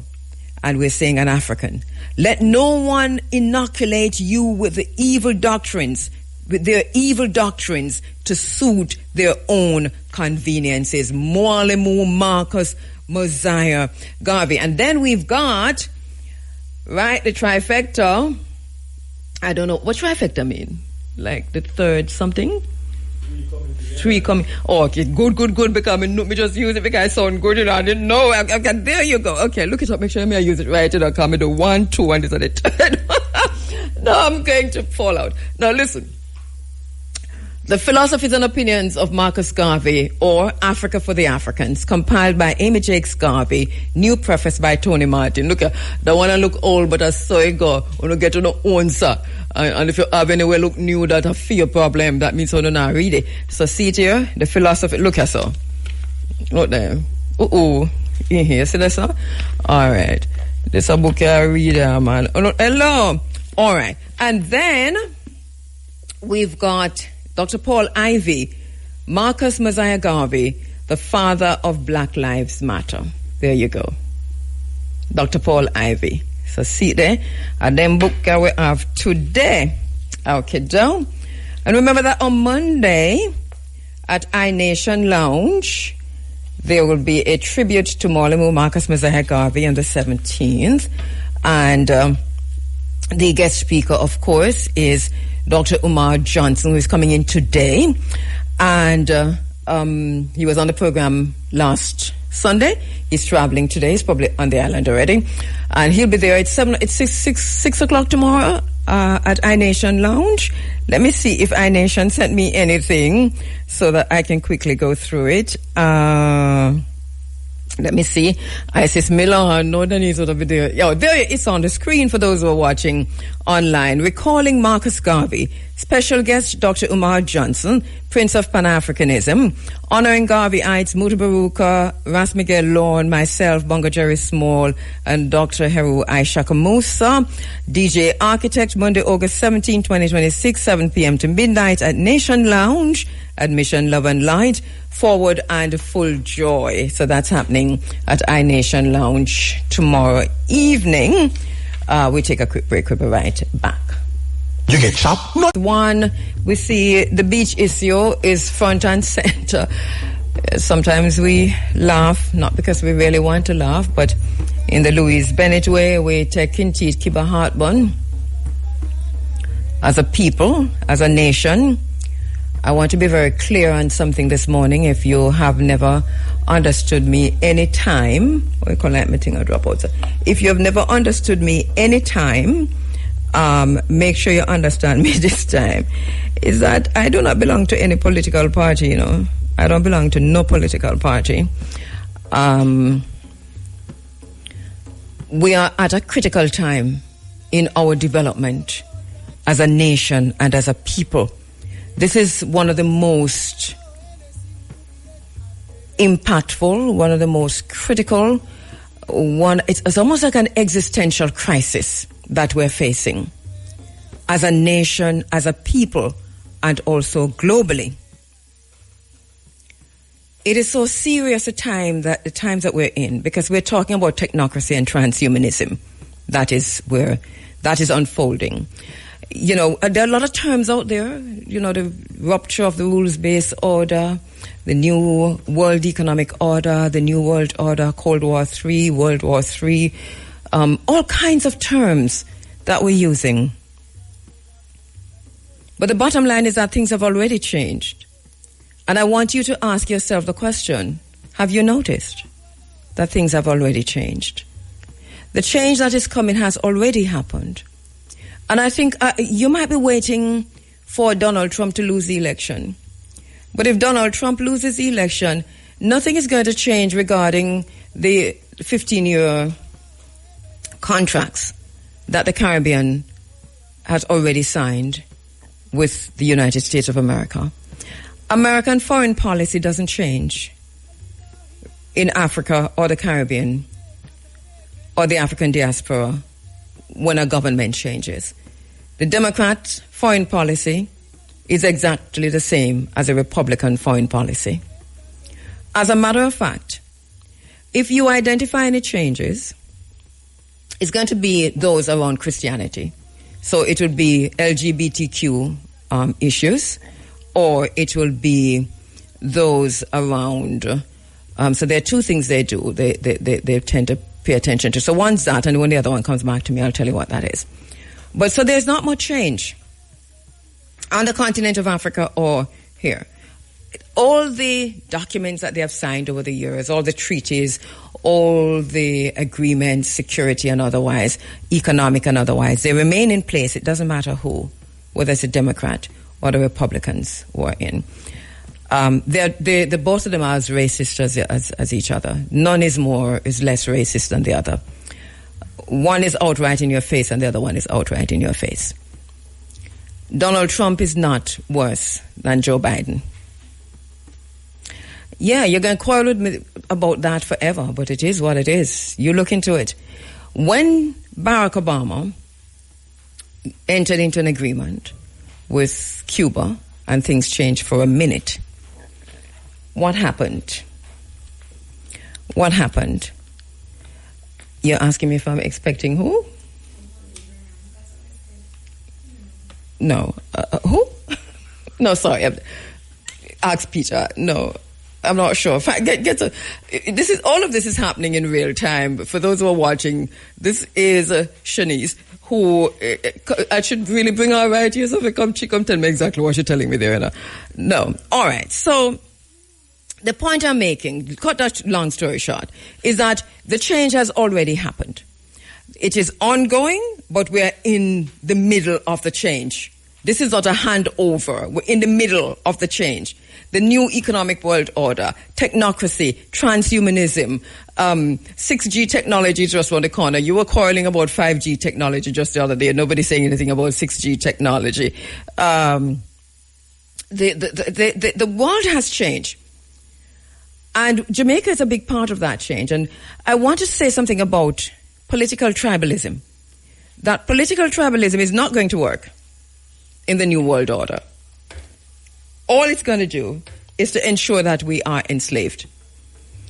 Because those who are in charge of Jamaica, and we talk about the plantocracy, have already come forward. And they are out in the open. That, as I said, a ministry has been created for them called the Ministry of Economic Growth and Job Creation. Jamaica is an interesting situation. Jamaica is very interesting right now because within the Prime Minister's office are scores of ministries. I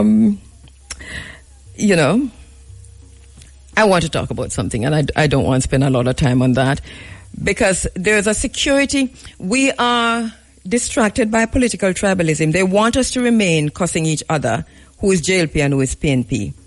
Yeah, they want us to remain doing that because as long as we're distracted with cussing JLP and PNP, we will never look at how we are drowning, the extent to which we are losing sovereignty, losing ourselves, the extent to which we are being sold as slaves to the system of transhumanism and technocracy.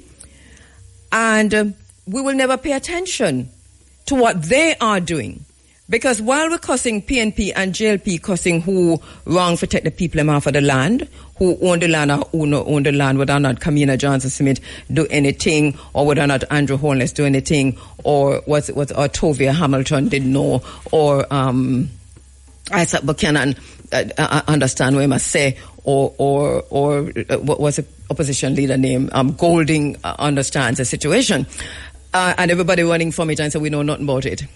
One thing we know for sure, it's a plantocracy. It's a plantocracy.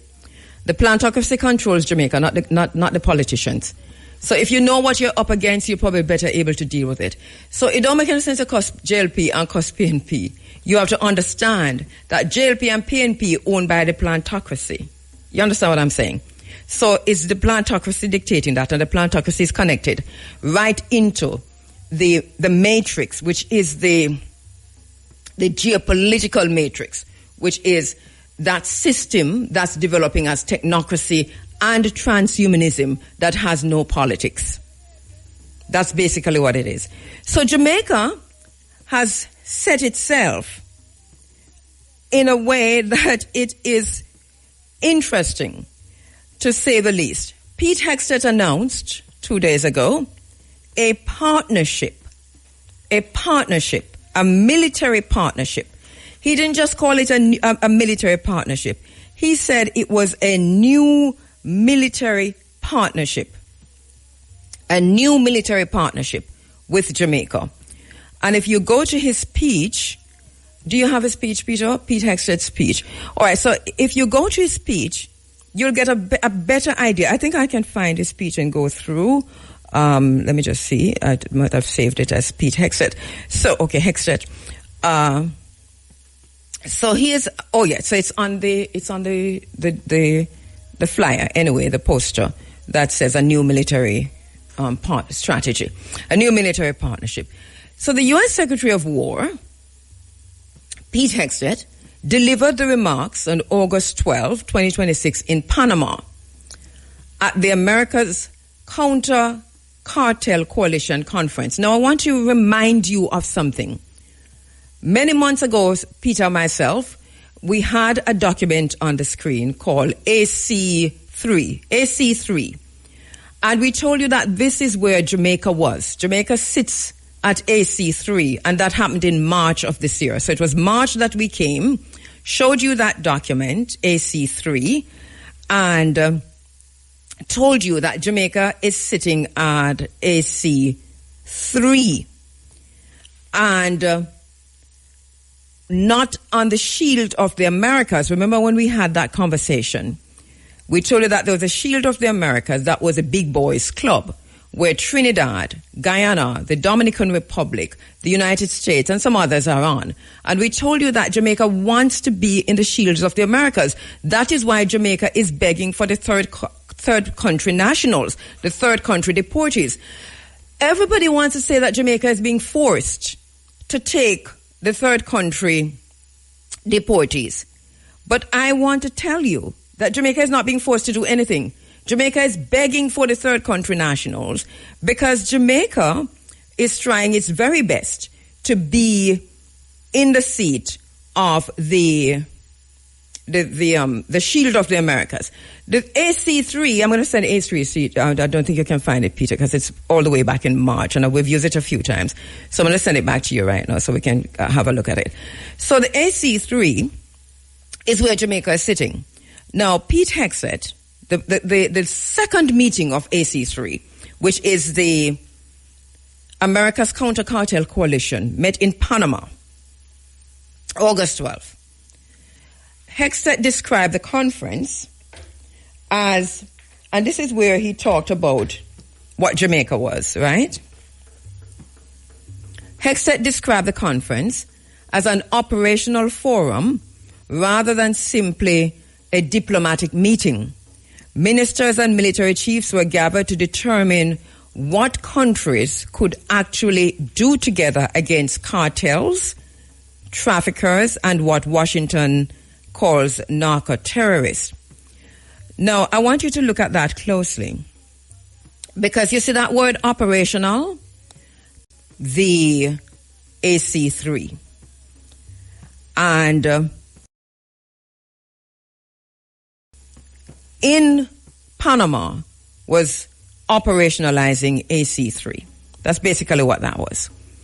Now, he frames cartels as terrorists. The cartels, he said they're terrorist organizations. They're not just criminal enterprise. And he talks about human traffickers, and he designated the cartels in the same way he talked about ISIS and Al-Qaeda. What's interesting about ISIS and Al-Qaeda is that the president of Syria is from Al-Qaeda, ISIS. Al-Qaeda in the Sahel. That's basically how these things work. Now, he talked about Operation Southern Spear, and he presents this as a model. So he says that the nearly year-old Operation Southern Spear represents the first sustained U.S. military campaign against designated terrorist organizations in the Western Hemisphere. And he claims major reductions in maritime narcotics. The Caribbean is explicitly identified in the operational theater, operationalizing of the AC3, but also an ongoing operationalizing of the shield of the Americas. Right, at the same time, we saw what's happening with Trinidad. We have to pay close attention to Trinidad, the Dominican Republic, and Guyana, because they are the big boys in the club, you know. They're wearing long pants and boots and all of that. They are colonizers in the region right now. Jamaica wants to get in on that colonizer trip. And this is what Jamaica is doing. So, let me go. Jamaica, Pete Hexted. And you know, I think I have his audio. So Pete Hexted, I didn't send it to you, Peter, sorry. Hexted made an interesting comment in Panama. So here we have this massive security conference, the 3-zone alignment, CARICOM and AC3. And Hexted talks about Jamaica. And this, for me, is the most important passage in the speech. This story is reported in Jamaica on some channels, you know, because this happened on the weekend, and I saw where I think TVJ has reported on it, and another station, I can't remember who, have already reported on it. But they have all left out, they might mention this or just glaze over it or leave it out altogether. But it is the most important part of a speech. It is where Hexted positions Jamaica within a wider U.S. military scheme, right? So usually they talk about police cooperation, or they talk about maritime law enforcement, or they talk about, you know, all kinds of partnerships. But here, he was deliberate to say that Jamaica, the United States, partners to undertake concrete operational measures, including the status of force agreements, SOFA. Look that up while I'm talking. Do I have a break? The status of force. Oh, yes, else that I've ever done on the Africa Forum over the 36 years that I've been doing this program.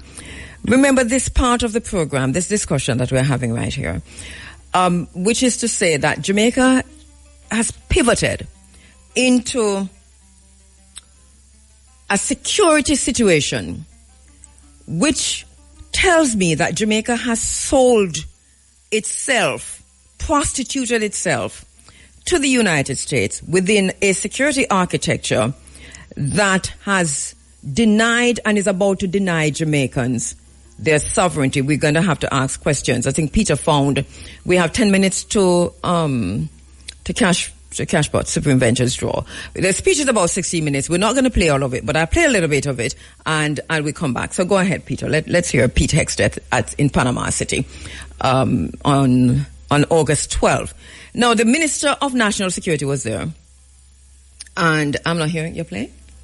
All right, so the Minister of National Security was there. But what's interesting is that I don't know if it was announced that he was there. Did anybody know that he was there? Just like when he went to Peru. He went to Peru, and now, right after him come back from Peru, who is in Peru? The head of NARA. Now, I want to say something, like Bedward wanted to say something. And that is that I do not understand NARA. And I don't care what anybody say. Who won't understand it? No business that. I am a researcher. I do not understand it. I do not understand what NARA is. Go ahead, Peter. Let us hear from Horace Chang. Sorry, Pete Hexted. Jamaica was there. Put the buzz up. Okay. Push our absolute right to defend ourselves from threats to our safeties and our citizens of my country and of your countries. We answer only to our own citizens and our own constitutions, not unelected international bureaucrats. That's why I strongly encourage every ACCC member to leave the ICC and reject their attempts to rob your governments and your courts of your sovereignty. I know as a soldier, I swore an oath to the Constitution, not some fake and illegitimate international court. And in these efforts, we've already shown that deterrence works. Operation Southern Spear is a model that can be and should be followed across our hemisphere by each of you to degrade, dismantle, and destroy narco-terrorist networks. Under the leadership of General Donovan, the success of Operation Southern Spear will be transferred to the newly established Joint Task Force Western Hemisphere, the action arm of U.S. Southern Command, to continue the targeting and killing of narco-terrorists that threaten our shared backyard.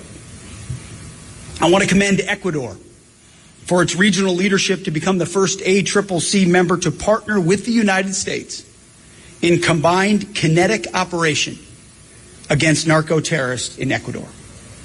I also want to commend Honduras and Guatemala for inviting the United States to partake in combined operations against narco-terrorists in their countries.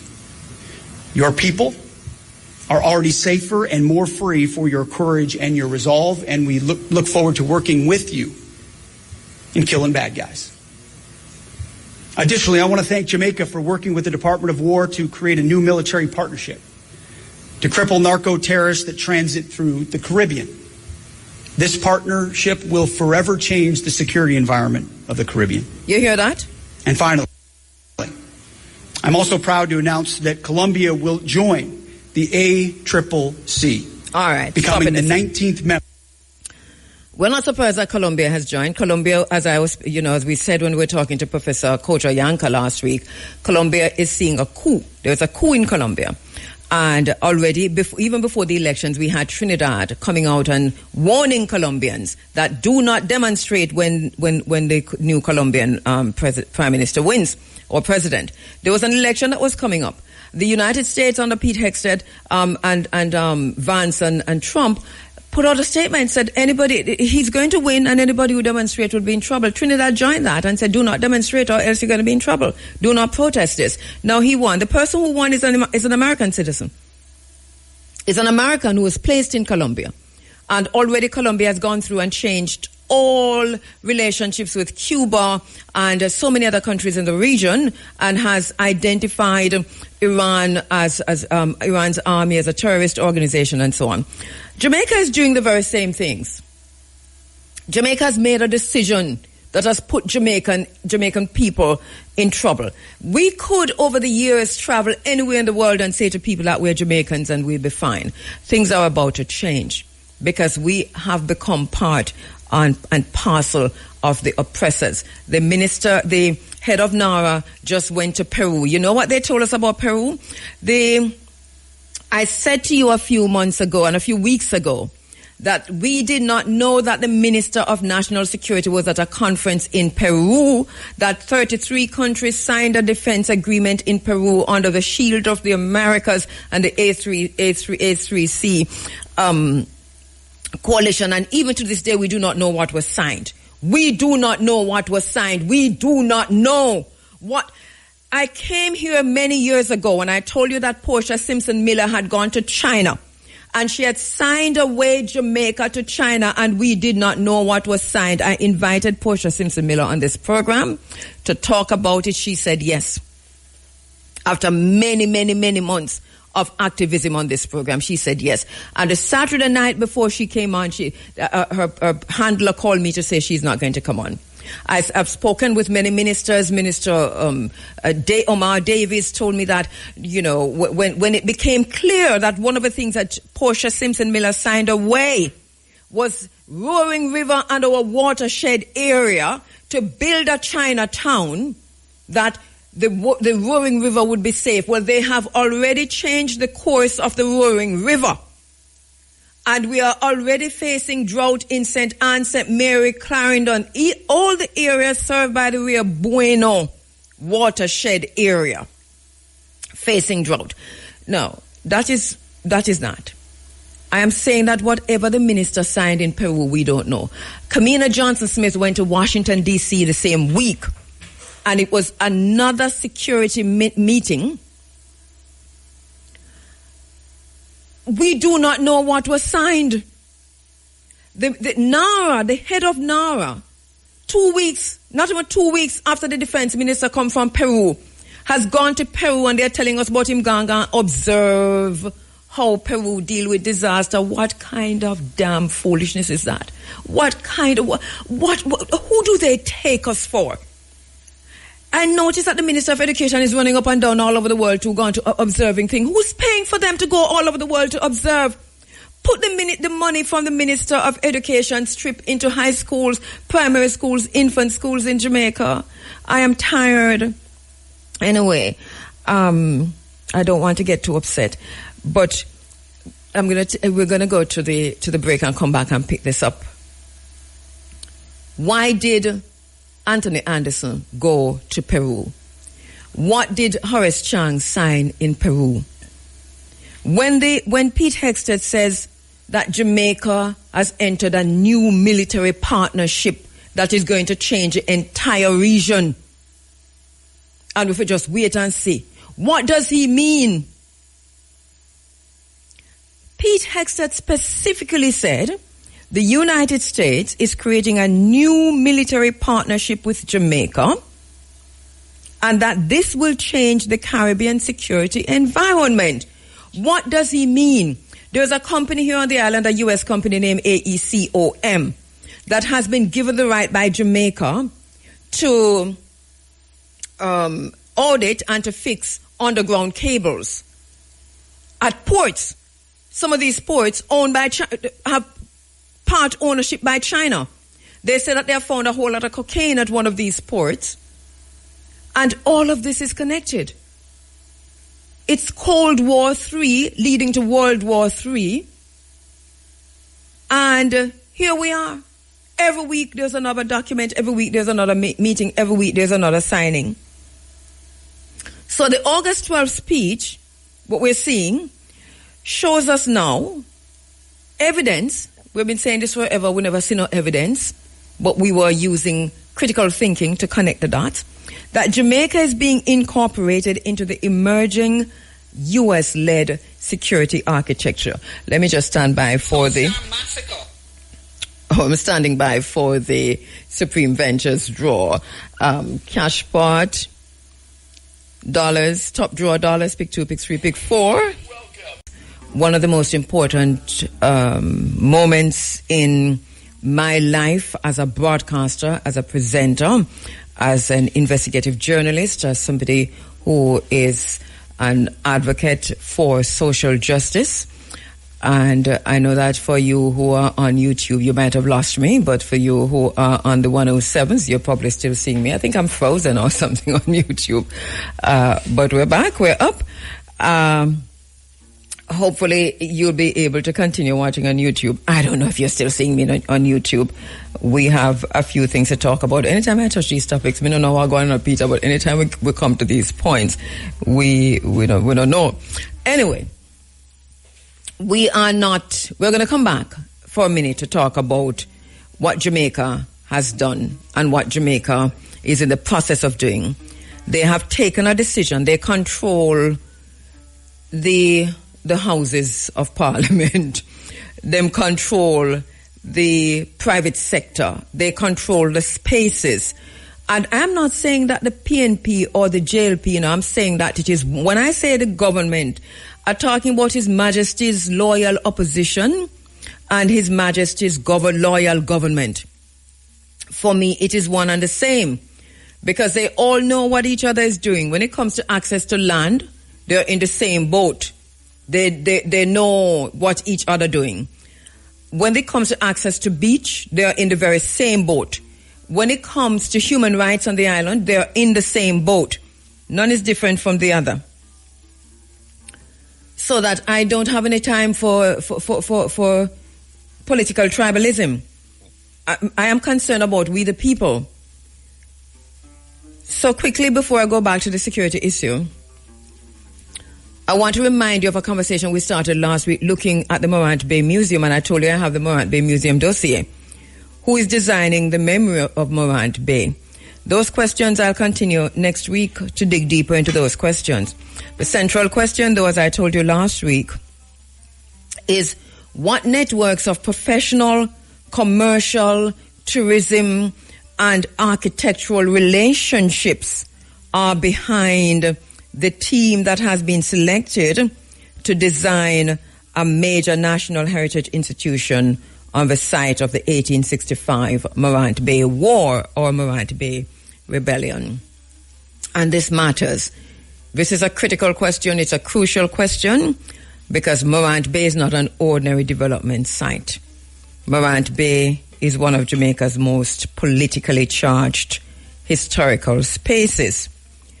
And so we're paying close attention. The museum, as we told you last week, is intended to interpret the war or the rebellion led by Paul Bogle and its consequences for Jamaica. Welcome back to YouTube if you were watching us there, and welcome back to IG and Facebook. The project is on the way. It's the old Morant Bay Courthouse. It was destroyed by fire in 2007, and part of it survived. Chase Fund said it advertised for or put to tender, if you will, for the project, for architects to make their bids for the project. We're not quite sure what happened. The architects have been chosen, the firms have been chosen. But we are afraid that what they're about to do in Morant Bay is a tourismification of Morant Bay. So there is a tourismification question that has to be answered. And we will go deeper in it, hopefully next week. We have many questions because there is a potential tension between heritage and destination marketing. Heritage usually asks, what happened here and why? That is heritage. Destination marketing asks, how do we make this place compelling to visitors? We're not sure what the Jamaican government have in mind, and we're not sure how this thing worked out. We're not sure. There are a lot of questions regarding the financial weighting percentage under the QCBS, regarding the final scores of all 6 bidders, regarding the technical scores of the winners, regarding the possible conflict of interest. The questions remain there. So we're looking at that. There are a lot of questions, and we're going to come back to them next week. A whole heap of questions. I'm going to come back to those questions next week. I want to continue. So just so you know, I haven't thrown away the Morant Bay dossier. As a matter of fact, I've done a lot more research and have found even more disturbing things. Even more disturbing. So while we are PNP and JLP, I want to warn St. Thomas. And once again, I say this is for me, one of the most important programs, or one of the most important segments of any program that I've ever done. Nothing that I'm saying in this segment is to be taken for a joke. No, not all.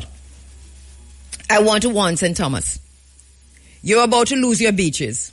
You're about to lose your land. You're about to lose your sovereignty. You're about to lose your autonomy. You're about to lose your humanness to whatever is happening in St. Thomas. You probably already lost it. But you must know, if you're Paul Bogle,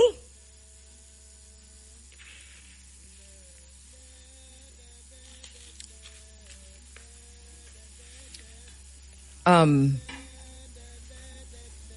me take a break. Both providing conflicting accounts. This is very interesting. This is the Gleaner story. Can you put it on a screen, Peter? It is reported, according to the Gleaner, that 2 corporals were traveling in separate vehicles when the incident occurred along Spur Tree Hill Main Road about 12:30 a.m. One of the cops is assigned to the Manchester Division while the other is assigned to the Westmoreland Division. The incident is likely to trigger an investigation by both the Independent Commission of Investigations and the Police Standards Oversight Committee. And INDICOM is a body responsible by law to oversee the security forces and correctional officers. According to sources, the cop assigned to the Manchester Division reported, and this is a Gleaner sources, reported that he was traveling along the Spur Tree Main Road near Eglinton district when a car overtook a line of traffic and stopped beside his vehicle. He reportedly questioned the driver, who he alleged pulled a firearm and opened fire in his direction, causing a graze wound to the forehead. A female companion traveling with him was unhurt. A police report identified a detective corporal assigned to the Westmoreland Division as a person driving the car and included a conflicting account he provided about how the incident unfolded. The detective corporal claimed that it was a driver of the other car who overtook his vehicle before pulling to the left side of the roadway. He claimed that in response, he overtook the other car and overheard the driver directing expletives at him with what appeared to be a gun in his hand. He said he took evasive action and discharged 5 rounds towards the other vehicle before driving to St. Elizabeth, where he reported the incident. So that, this is police, and this is, what is it? A shooting on the road? What are we hearing here? I don't want to make any judgment on this. I'm not making any judgment, to be frank, but it's also very disturbing. I mean, Jamaica. Is it in the food? Is it in the water? I mean, what is it? What are we becoming? I'll deal with that another time. I quickly want to go back to Hextet, because I have an interview with, well, I'm not going to say who, because next thing we'll cut him off and him can't come on, because every time he's supposed to come on and we'll cut him off. But I have an interview coming up at 9:00. So I want to quickly go back to this, you see, which is to say that the security situation in Jamaica has made a decision that is about to take Jamaica into a place that we are not ready for. There is Peter, look at this. Do you have this? There's an ongoing situation here, right? Where, last week I mentioned towards the end of the program that there is a company that has come into Jamaica that Jamaica has given permission to look at underground fibers and so on, and to determine, it's like almost like an audit. And AECOM, I think, is the name of the company. But there's more, because we have to. If you just Google that name, you'll see that is an American company that is working with the U.S. government. So we have, for those who are watching online, if you can get to YouTube or Facebook or IG, please do, because we're putting up an institutional map right now that I'll read it through for those who are listening on the transistor radios, right?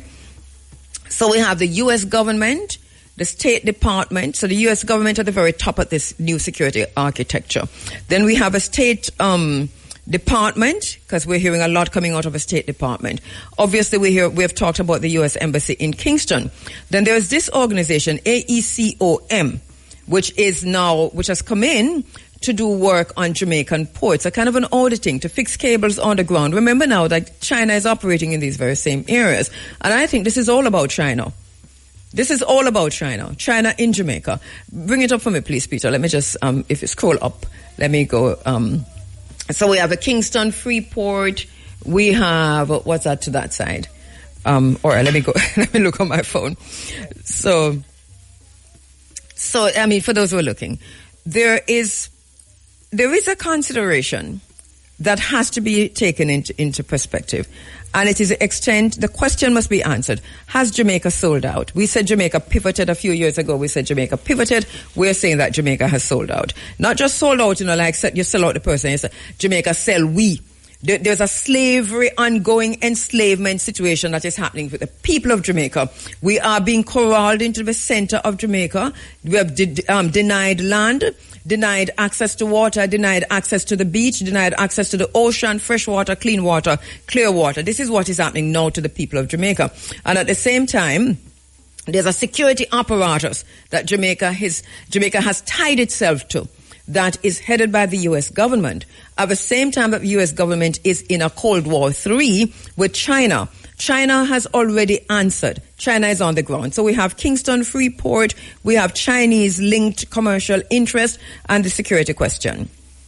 We also have the Montego Bay Freeport. So Jamaica government at the bottom of that graph, then you have the police on one end and customs on the other end. Last week, we told you that Interpol is now operating in Jamaica. Interpol is operating in partnership with the International Development Bank. Do you understand what that means? Interpol, along with the IDB, operating within a regional security architecture on the island of Jamaica. All of this is happening while the head of NARA is running up and down in Peru. The head of the of national security is running up and down in Peru and Panama and signing all kind of military strategies. And the foreign affairs minister is doing the same thing. I want to link you again to the president of Ghana, because Ghana, if you remember many months ago, we did a program that Ghana is in a kind of a node, right? Which Ghana is also critical because we're talking about maritime interests. They are preparing for war. And I want to, probably when I get a chance next week or the week after, to take you through how the Caribbean, Latin America, that whole maritime tripartite or tricontinental area, which would include the Caribbean, Latin America, and Africa. So we're looking at Southcom and Africom and CENTCOM operating together to corral the waters. I want you to look at how this resembles World War II. This is exactly the template of World War II.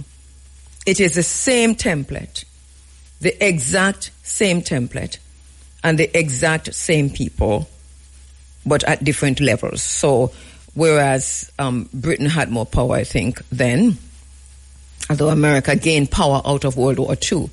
But we see it's the same game that is being played, and Jamaica has taken the side that history will not be kind to us for. You're saying that Jamaica can't do no better. I hear you. What can Jamaica do? Jamaica have a side with the Americas. With the United States. I hear you saying that. I know, because that's what you say all the time. That who Jamaica have a side with. Jamaica has always been on the side of the liberator. Jamaica is never on the side of oppression. Jamaica is not on the side of slavery or enslavement. Jamaica is not on the side of empire. Jamaica has always been on the side of freedom, liberation, not where we're heading.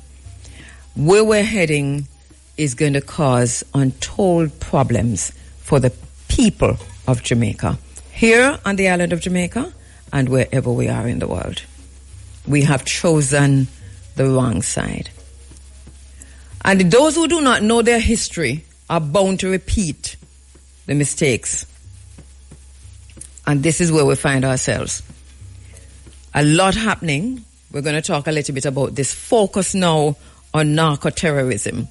We were way ahead of them in this narco-terrorism talk, because we were pointing out along with Dr. Darius Figueroa, that things were changing and that there was a fight between Pax Mexicana and Pax Colombiana for control of the region, including the waters. And we've been at this for years. Now we hear them talking all the language that we have been talking for the last several months, because it was clear that this is where they were going to go. We want to look at what we're seeing, what we're observing, and where we're going. How do we make the change?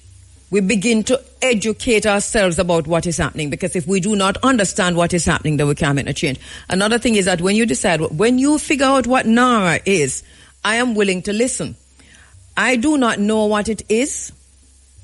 I can only speculate, but I do not know what it is. One thing I know, it is not what they say it is.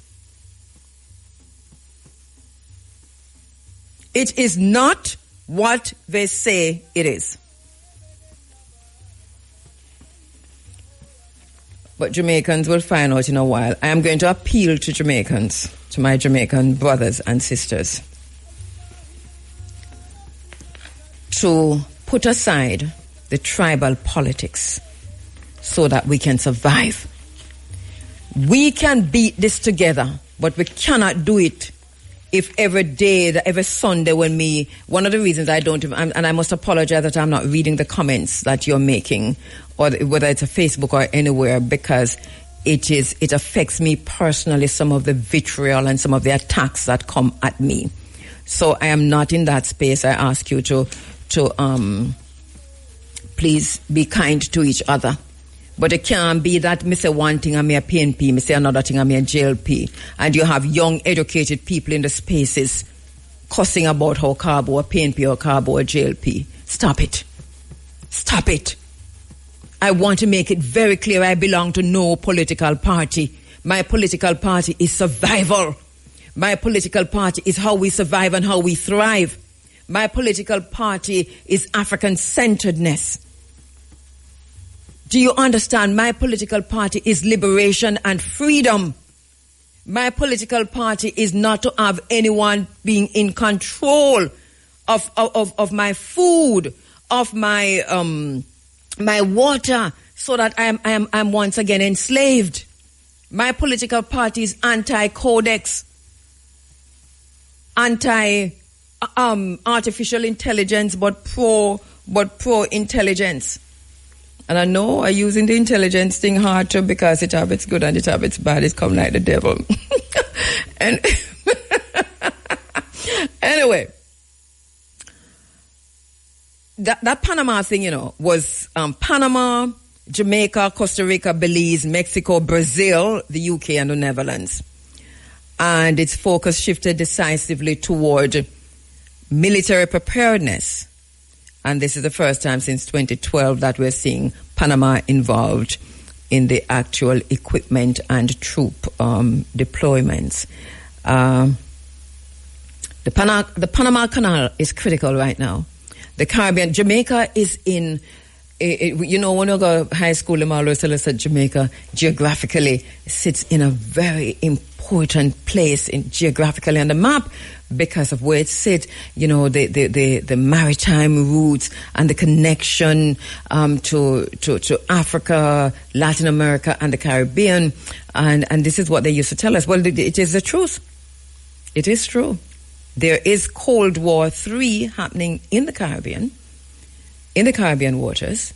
China and America are fighting a Cold War across the globe, and they have taken it in one of the strongest ways possible to the Caribbean. But remember, they're actually fighting in Iran, the Strait of Hormuz, the Red Sea, the Canal of Suez, the Port of Aden, Saudi Arabia. Go look on your map. All of that. Africa is involved, because all of Africa, Somalia, Ethiopia, the Horn of Africa, going all the way up to North Africa. Egypt was bombed just recently, and then go across again to the Sinai Peninsula. It's fascinating how the war that is being fought physically between these countries is being shadowed here in the Caribbean. So we're going to take a quick break. Is Running African, and I go now to my very special guest online, and no stranger to the Africa Forum, my good friend now, Dr. Darius Figueroa, is online. He's a social researcher and author whose work focuses on power, resistance, and power relations, particularly within the Caribbean. His research critically examines colonialism, white supremacy, and dominant Western discourses, while exploring liberation-centered perspectives rooted in historically marginalized and silenced knowledge systems. Dr. Figueroa is online with me. Dr. Figueroa, welcome once again to the Africa Forum.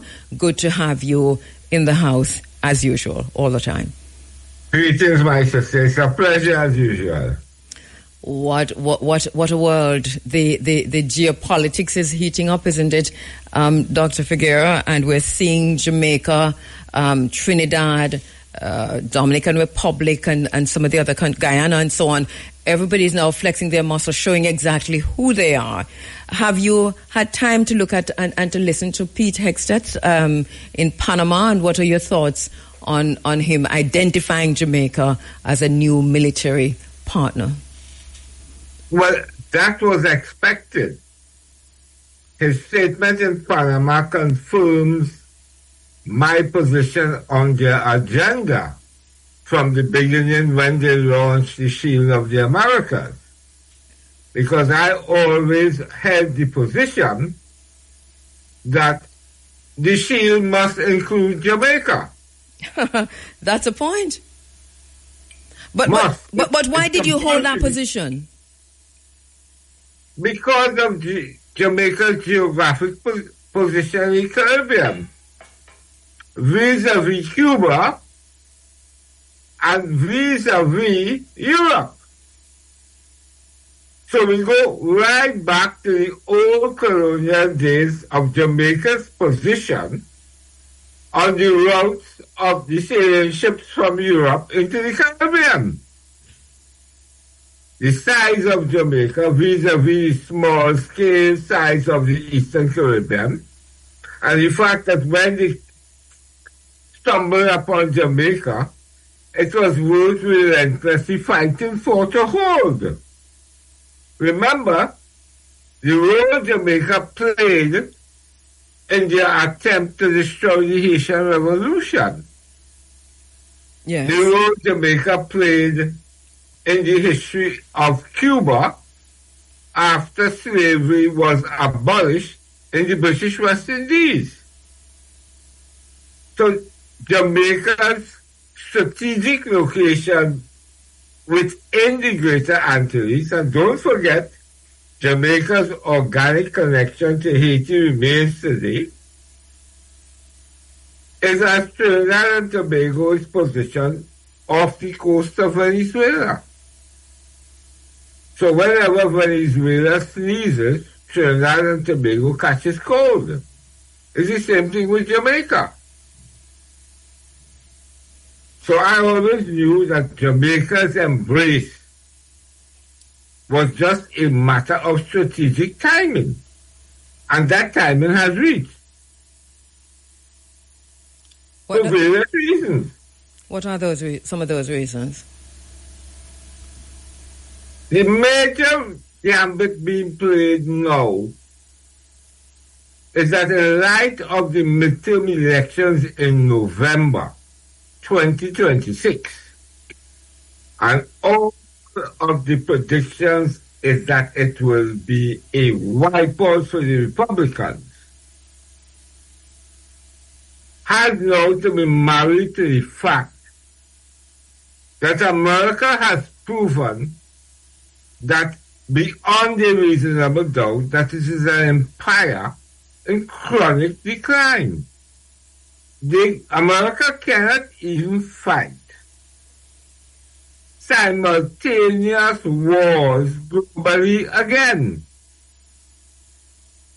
And the attack on Iran has proven that their military is not fit for purpose for an empire in the third decade of the 21st century, faced with people who are now benefiting from the rise of China. And if my brothers and sisters in Jamaica does not understand yet, they best wake up, is that in many key areas of technological development, China has already surpassed America. In key areas of technological innovation, China is now number one in the world. You see how the president of Ecuador has now found this way for a state visit to China? You see how the incoming president of Peru, Fujimori, has already done the deal with China. Because it is now sinking into the psyche of third world politicians that you dance with Massa, he takes and he can't give. But when you dance with China, China gives. So who is more relevant to a politician? How does Jamaica balance the China question? We see what's happening at the ports right now with ACOMS or whatever that company is called that has come in and it's an American company that has been given the right to so-called repair dam or cables, underwater cables, especially in the port areas. And we've also seen where Cuba and China have been identified by the United States State Department as more or less, for want of a better term, terrorist countries. And yet, China has also come out to say that China will protect its interests in the Caribbean regardless of America's rhetoric and whatever America is doing. So how does Jamaica, in the first instance, deal with the China question? But obviously it's a question for the Caribbean. It's a question for everybody in the Caribbean. The question arises, that is a hot potato for the ruling politicians of Jamaica. Because what has happened is that the thin edge of the wedge that has allowed America to now intervene and capture the Jamaican government is the grand revelation of a reality we knew that was long going on in the container terminals of Jamaica. And that reality? The reality is, for my brothers and sisters in Jamaica this Sunday morning, is that Jamaica is now part of the trafficking pipeline to Europe. Jamaica is now at the leading edge of the illicit trades of the Caribbean once again. American market no longer means anything to Jamaica. Jamaica is now the illicit trades of Jamaica is now looking towards Europe, the fastest growing illicit market in the world at present. We will direct our listeners back to, we've been talking for over a year now about this, long before they started talking about this, and you said this from day one. Yes. And we are just watching everything that you have been saying playing out right now. But so you also talked about this fight between Pax Mexicana, Pax Colombiana on the island. So yes. How does that fit into what Jamaica has become or is becoming? Yes. Is it a narco state and how so? Jamaica is at a crossroads now. And if Jamaica does not buttress its national security apparatus for this new reality, Jamaica is going to be ravished. Jamaica has to learn from what is going on in Martinique, Guadeloupe, French Guiana, Suriname, and which has now bled over into St. Lucia and St. Vincent. The gun violence in St. Lucia and St. Vincent has nothing to do with what is organic to St. Lucia and St. Vincent. It arises from the fact that what is going on in the pipeline that connects Martinique to Europe. And it's a two-way dual flow pipeline. It is bleeding over from Martinique into St. Lucia and St. Vincent. So that is the reality Jamaica has to learn from. So who are the operatives? Who are the principal operatives? Because one, I think early in the day we mentioned and didn't spend a lot of time on, but is it about time we factor in the Hong Kong mafia, or do we leave that out? They are all petty small players. You see, Jamaica has presence, the Caribbean has presence, and we now understand why Pax Mexicana took the north of Jamaica. Jamaica has both Pax Mexicana and the Colombian Dons present in their island. And both of them set up this pipeline to Europe because they are engaged in a battle against each other for hegemony over the European market. Which we so see. Jamaica is not only a transshipment point, it is a battleground. So that is why the violence broke out in Jamaica in Montego Bay when it did. That was Pax Mexicana moving in and erasing the footprint of the Colombian Don in the north of Jamaica amongst the Jamaican illicit trades. And then it spread eastwards and westwards across the north coast of Jamaica. So what Jamaica is now faced with, every single mode of transport that hooks Jamaica up to Europe has already been assessed, has already been earmarked, has already been targeted to move illicit goods to Europe. That means the problem Jamaica faces is not only cocaine. What else? Synthetic drugs. Right, you have been pointing that out. Jamaica is going to be flooded with synthetic drugs that is going to then move to Europe. But this is the next stage in that is to establish labs in Jamaica that will make these synthetic drugs and carry it to Europe. How does these security arrangements that we see Jamaica entering into with the United States and Latin America, or within Latin America, how do these arrangements impact or change this reality, if in any way? It has no impact because they are coming here with an old resurrected colonial worldview. Imagine you are coming with third decade of the 21st century colonialism. So Jamaica is now headed to go back to the days where Port Royal was still existing, back to the days of Henry Morgan.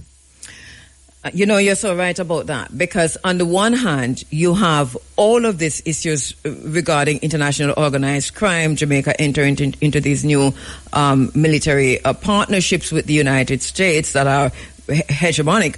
But then on the other hand, you have a kind of a tourism that is bringing back the Batista of Cuba and the Henry Morgan. As a matter of fact, they're celebrating Henry Morgan now in Port Royal. And they're talking about building out Black River in St. Elizabeth into one of these areas also. So we're looking at St. Elizabeth, we're looking at St. Thomas in the east, and we're looking at how tourism, the tourism is now further weaponized into a into a slavery plantation situation, and where the technocrats and the plantocrats, if you will, are at the head of that. So are you concerned? Well, you're there in Trinidad. We're having a similar situation, aren't we? Trinidad is not looking much different from Jamaica. This is playing out in Trinidad at the same time it's playing out in Jamaica. You see, they do not even articulate a discourse, and we're talking about Massa now, do not even articulate a discourse that is grounded in the reality of the illicit trades today. So how can you help Jamaica solve what you yourself do not see? Hold that point. Endemically corrupt. Are we seeing fentanyl in the Caribbean? I mean, produced in the Dominican Republic, of course, but are we seeing it on the streets so far? You talk about the precursor. It is available right now in Trinidad and Tobago. Massa himself stated that the Dominican Republic is now producing fentanyl and sending it to Puerto Rico to go to America. How do we protect our borders? How do we protect our children? But how can you embrace the Apollo on the guise of guaranteeing your security and protect your people from harm? What do you think about, and the extent to which this might be connected, the massive drug finds that we're hearing at the port, for example, Kingston Port, that is right on the backside of Interpol coming in, partnering up with the International Development Bank, and at the same time the AECOMS, and then we have this massive find. What do you think this is? That cocaine transshipment cell in the container ports of Jamaica, that was not born yesterday, my sister. That has been under the control of the Colombian dons for years, sending their product to Europe. Because remember, the Colombian dons are faced with a strict, grave problem. They tried to enter Europe after Pax Mexicana controls Europe. They went to war in Europe and they lost.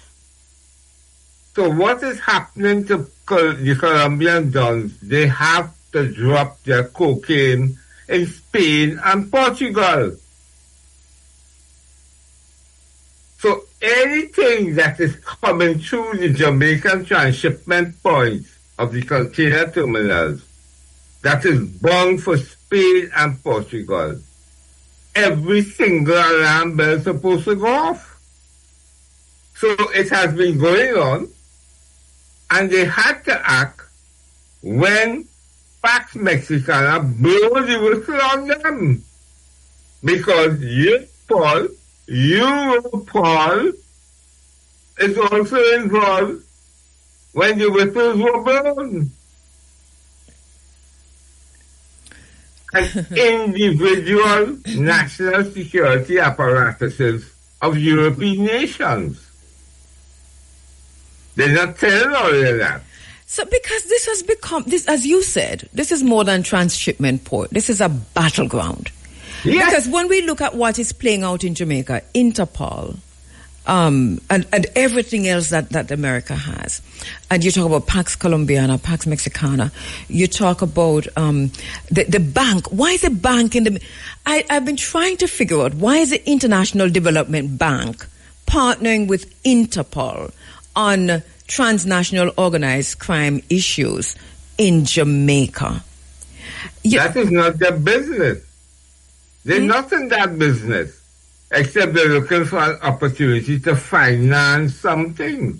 Because remember, from the time you surrender to Massa with the shield of the Americas, the first thing that happens to you, Massa starts to give you, quote unquote, this is the new term for colonial domination, guidance. Master starts to give you guidance. And with that guidance, the carpetbaggers come in. We are seeing them all over Trinidad. Well, if you want to see them in action, go Venezuela. Go Venezuela. They're like, in Venezuela, they're all over Jamaica like flies on rice. So the carpetbaggers will have already moved in Jamaica. You already speak about the change in the dynamic of tourism. And they will be coming. So in terms of where Jamaica, and listen, for our listeners who are asking, we told you who about Dr. Darius Figueres is. This has been your research. This is your life's research. You have been looking at transnational organized crime all your life, through academia, through your life. This is your thesis. This is what you do. This is what you know. Mm-hmm. And so that we're talking with someone who has been studying this thing for how long now, Dr. Figueres? My first publication on it was in 1997. And tell us about some of your publications. I'm just saying it because you have been warning us. I think it's close to 2 years, if I'm right, since you've been on this program. The thing is that everything that you've said has come through. I mean, it is like there's nothing that you have been wrong on so far in terms of what's happening with Jamaica, how things are going to unfold. You pointed us to what was going to be happening in the North Coast. You said look for the banks being robbed, not in the way that you know banks are going to be robbed, but that the ATMs will be robbed. And it wasn't 1 week after that we see that thing blow up in Jamaica. You talked about how the war was going to impact the north coast of Jamaica, and you said, look at what's going to happen to the north coast of Jamaica. When you said it, I told you, but that is frightening for us who are on the north coast. We don't used to that winter tourism area, only to find that what's happening now in Jamaica is that every day there's a curfew on the North Coast. From one end of the North Coast to the other end of the North Coast, there's always a curfew. And we see, you talked about how we're going to see vicious crimes in terms of how Pax Mexicana or Pax Colombiana will be taking out each other. We've seen 5 or 6 of that since you've said that.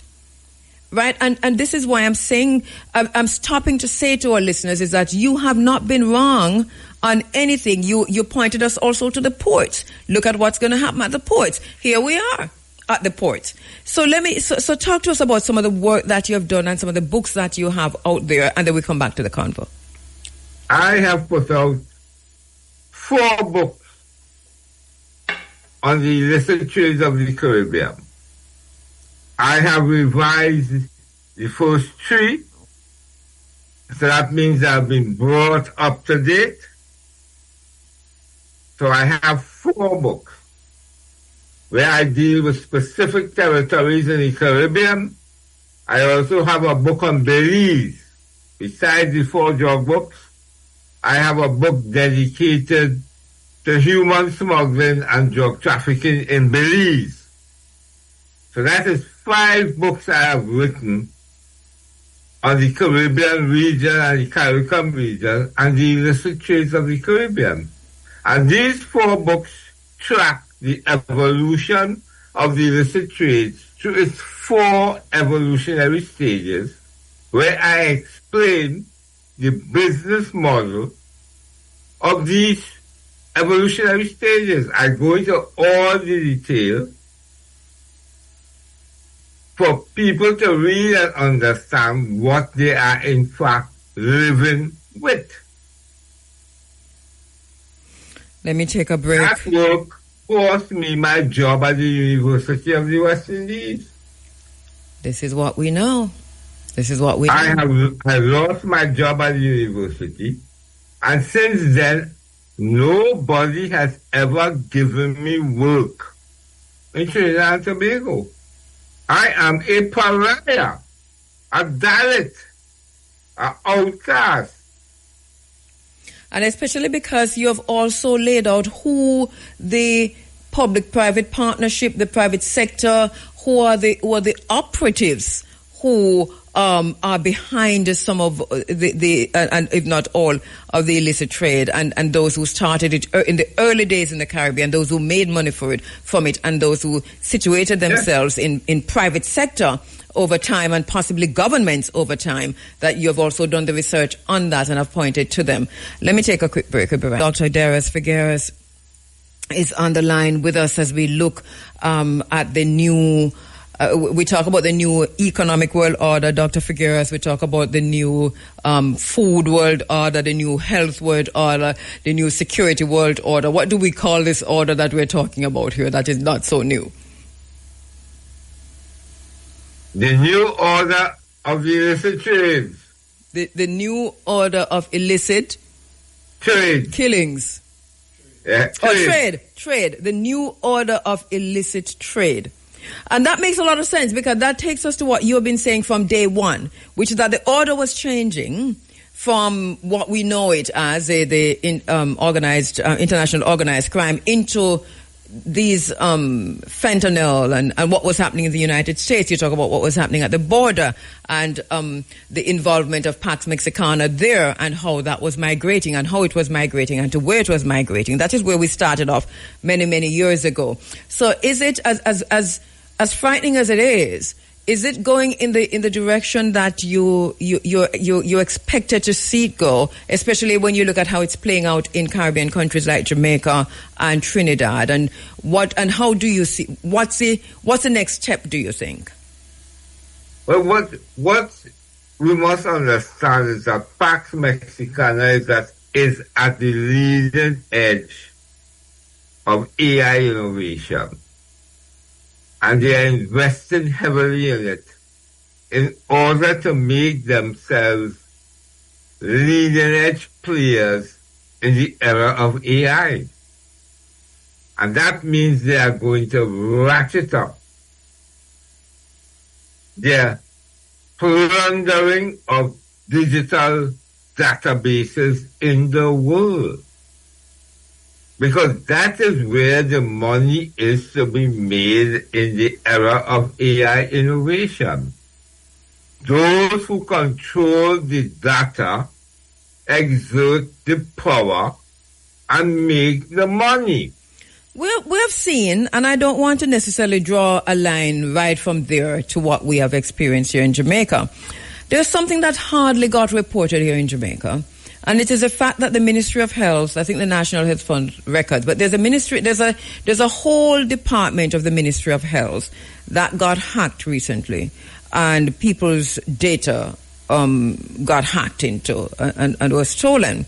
It's not been reported on. And then we have the Minister of Health coming out recently to say that we're now digitizing all of your health records, and it's the very same company that did the others that were hacked that is continuing, a company out of Britain, headed by one of the most racist persons that you can think of, the one that was very racist to Diane Abbott recently. You might recall it. So we have that digitization of Jamaica's health records, our health records, which I think, it's not a bad thing. But how vulnerable is Jamaica, considering what you just said and what we have already experienced in a whole swathe of documents and records already hacked? Pax Mexicana loves it when you digitize. Because if you digitize and you are not willing to spend that money relentlessly to protect what you have digitized, then it belongs to whoever cracks it. And crack it they will. And they will exploit it. And those who want power but do not want the responsibility must now understand that in this new era of the transnational illicit game, it has changed, and it will change so dramatically, is that they will literally render apart from limb to limb weak, corrupt, incompetent states. So the next thing is going to happen. They want you to digitize all your registries, every single registry, birth, death, land, etc., etc. And then they begin to steal and make their own identity. They create their own humans from nothing. And how are we seeing this playing out in other places already? In the case of Trinidad and Tobago, that is breached. That has been breached. In Trinidad and Tobago? Yes. Goodness. And obviously... My brother went and requested about people of our deceased mother. And what he got at the birth paper of our deceased mother was not our mother. You see, our mother her surname was Ramos. So it's total identity. Oh, goodness. I'm so sorry to hear. Traumatized again. So all it was, oh, sorry, we will correct it. So this is the MO of Pax Mexicana, you're saying, because I remember you saying many months ago how sophisticated Pax Mexicana was as opposed to Pax Colombiana. In terms of what is already underground, because obviously the Jamaican government, a statement was made 2 weeks ago, I think it was, by the Jamaican government. I think it was the Prime Minister who made that statement himself, pointing out the extent to which international organized crime had taken root in Jamaica, to the extent, and I think they've gone on now to talk about human trafficking and so on. But the point they seem to be making is that it is part of the very fabric of Jamaica. I don't see that they're giving any solutions. But they have pointed that out. I think maybe to make way for these security arrangements that they're making with the United States. The biggest mirage that politicians relentlessly speak about in the Caribbean, in CARICOM, is human trafficking. And they only do that because America uses issues of human trafficking to exert political pressure on you to suit themselves. Yes, we bear witness to that over time as a journalist in this place. Yes, but nobody cares about nor does anything about the Haitian children that end up in the Dominican Republic and prostitute themselves on the beaches of the Dominican Republic, to all those old pedophiles that come in looking for an African child. Nobody speaks of that. Nobody does anything about it. Yes, and the Prime Minister of Jamaica came out recently to talk about this, and I thought, but, we were telling you just recently that Jeffrey Epstein operates in Jamaica, that his minions are still in Jamaica, those who were making way for him, those who you have opened the schoolrooms to, are probably still in Jamaica, and you know them, but Jamaica hasn't even commented on Jeffrey Epstein's operation within Jamaica, which is well documented in the Epstein file. So it tells you that there's a lot of hypocrisy there. All right, where do we go from here, Dr. Figueras? Is there anything that can be done? And looking at what you see being done across the Caribbean, I'm not quite sure if CARICOM understands what's happening as a unit and what they should do. But is there any best practices, for use of those overworked cliches, that you see happening with us in Barbados or anywhere else? How do we deal with this? Well, the first thing that my brothers and sisters of Jamaica must understand this morning is that they are faced now, they're standing at the crossroads. So I am something like the prophet Jeremiah. I come with the message. What Jamaica faces today is a dramatic change in the way you will live your life thereafter, when this new order, this stage 4 in the evolution of the trade, is unleashed on Jamaica. And it will be in the north, it will be in the south, it will engulf Jamaica. We are already seeing the changes, right? The question is, you have then to cope with that. But that means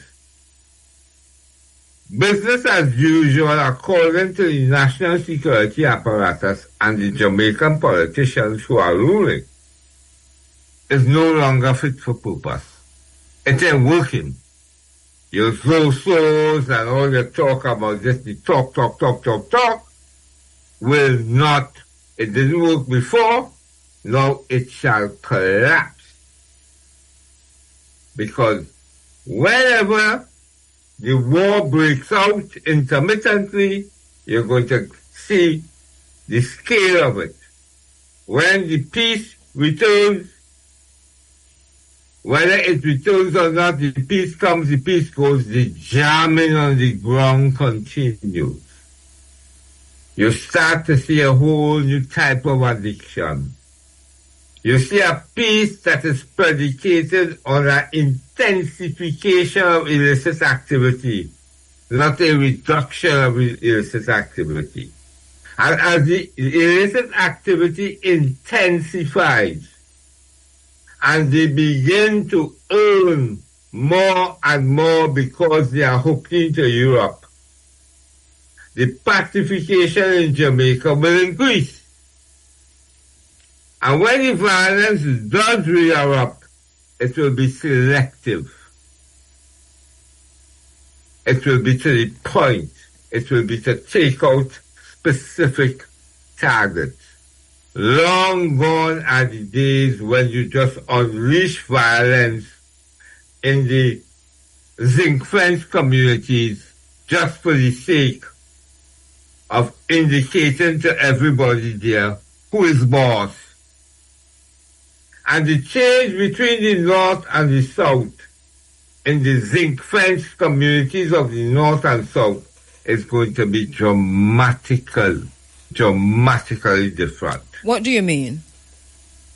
When the business model of Pax Mexicana rolls out on the ground and the profits from the pipeline to Europe more and more is injected into the poor communities that they control, you will see a rise in the living standard of these communities and a deliberate move to end the violence.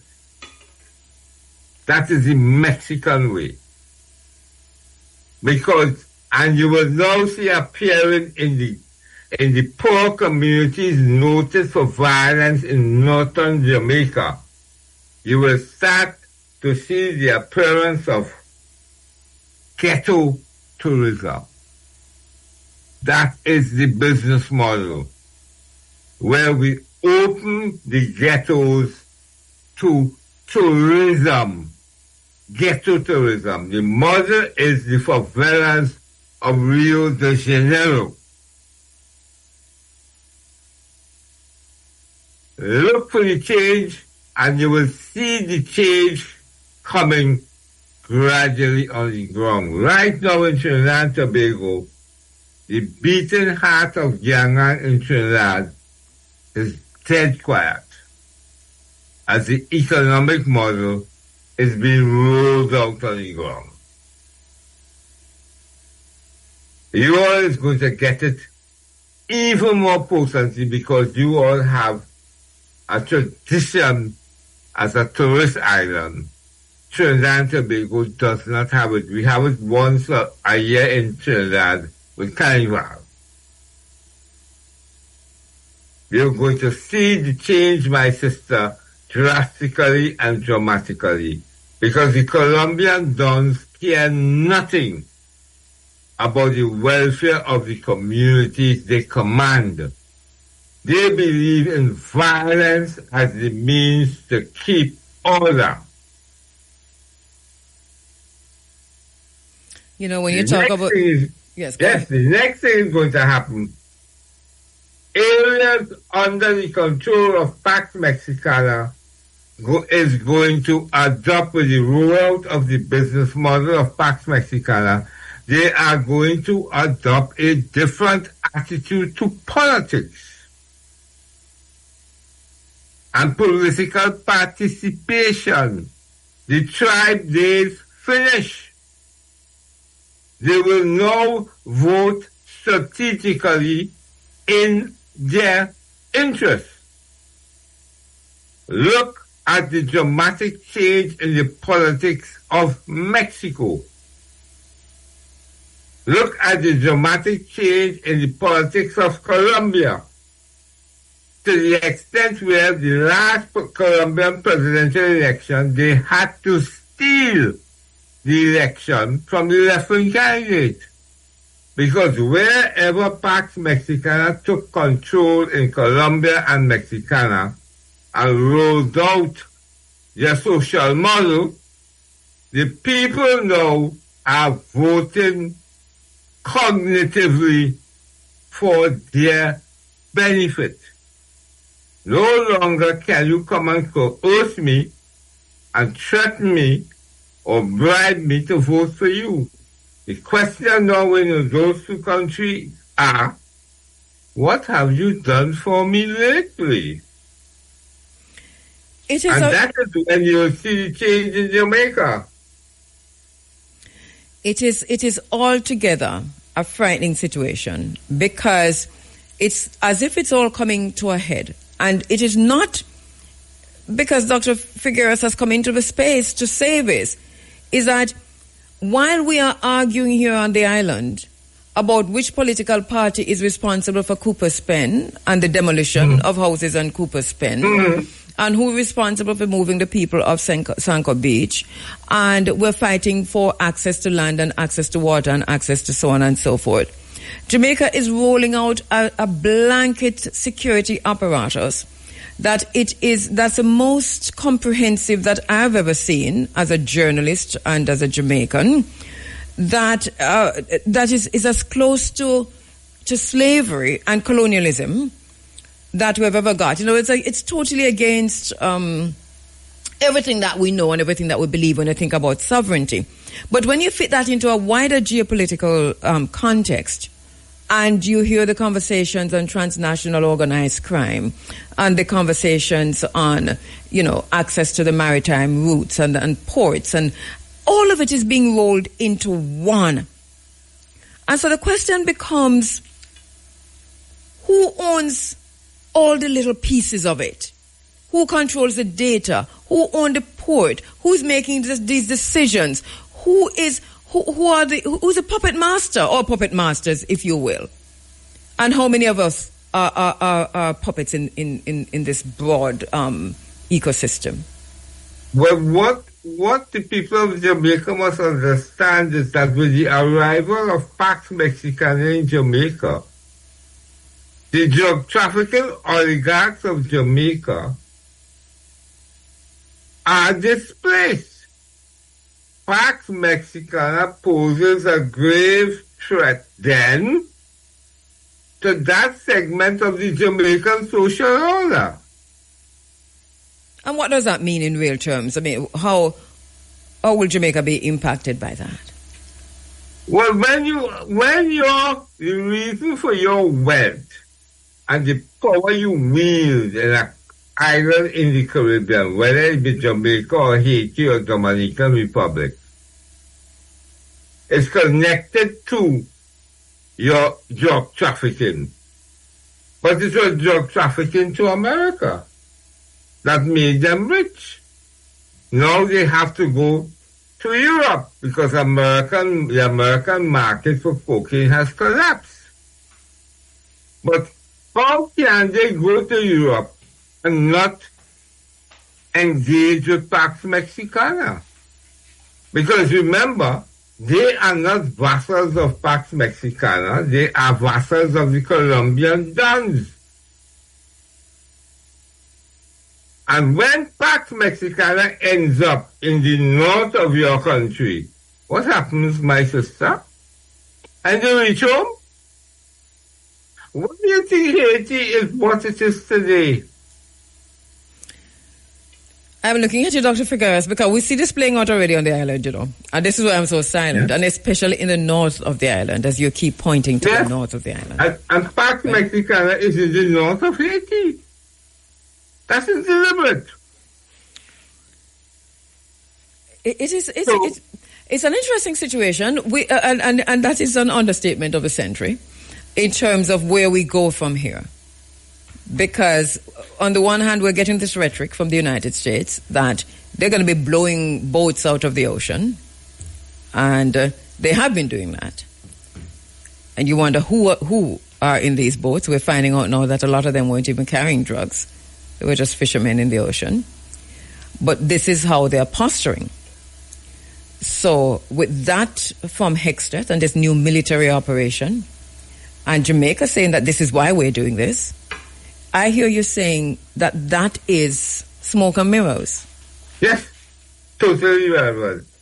My sister, if you see pictures of the latest models of vessels being used to put cocaine into Europe, what Trump and his boys say they're destroying in the Caribbean can class. That's 1980s technology. If you see 2026 technology being exhibited in the vessels running cocaine to shore in Europe, even me, after years of research, my jaws drop. I say, wow, this is it. This is it. It's a whole Did different... Trump and his boys destroy a semi-submersible? Not at all. Not at all. As you clearly saw, just little fishing boats. So yes. Let us. I think the knowing is important, but you have something to say about knowing. You say sometimes knowing is a burden. Yes, you pay the price for knowing.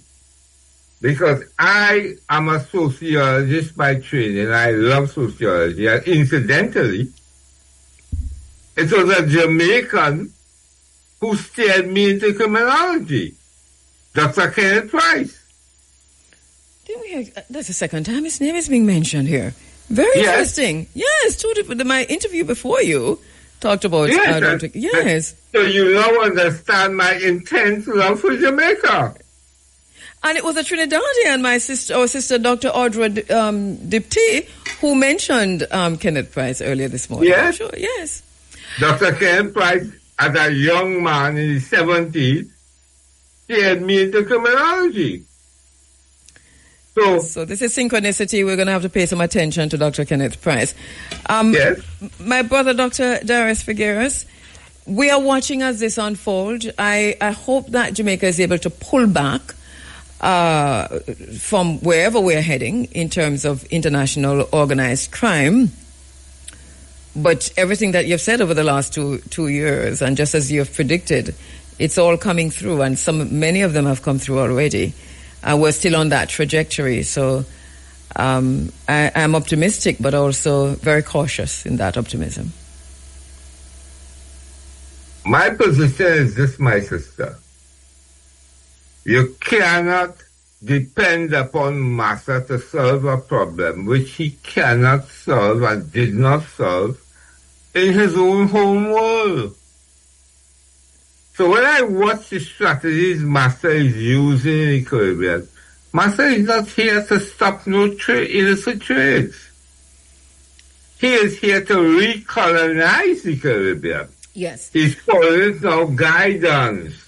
And this is, we agree with you. The China question cannot be ignored. This is the reason for America in the Caribbean at the time as we go into Cold War III on the back of World War III. We are already in World War III. My brother, Dr. Darius Figueres, thank you so much. As usual, as always, we really appreciate your time, your knowing, and your knowledge. Thank you so much, my brother. Thank you very much for having me. Every time. Dr. Darius Figueres, coming to us out of Trinidad. We're totally out of time as we make way for the Big A inside of this Sunday Sunshine. Mr. Big A, how are you doing, sir? Oh, no, he's answering his phone. Look at that. That phone that just rang was this, and I made it think of mine. Peter, thank you so much, my brother. Thank you to all our listeners. Thank you. Go back and listen over this. Send it to your friends. There are some things that we have said this morning and some stuff we'll put up on the screen that you cannot afford to forget. There are some points that we raised that we did not necessarily flesh out, but they are for you to follow up on. Jamaica is embarking upon something that is going to redefine, just as Pete Hexet says, and it doesn't matter who comes in, because this thing is already signed, and it is signed for many years. And this is how Jamaica has always worked. You sign where you sign, and it's signed for many years, and that is the plan. U.S. foreign policy in the Caribbean, in the African diaspora, doesn't change with a new president of the United States. It remains. My name is Kabu on behalf of Peter Broadbar and Shanice and Mr. We're making way for Mr. Big A. Thank you, Antoinette Brown. Thank you, Vivian, and the team from programs. The Big A is up next with the Sunday Sunshine. I'm just kind of giving him some time to get to the space.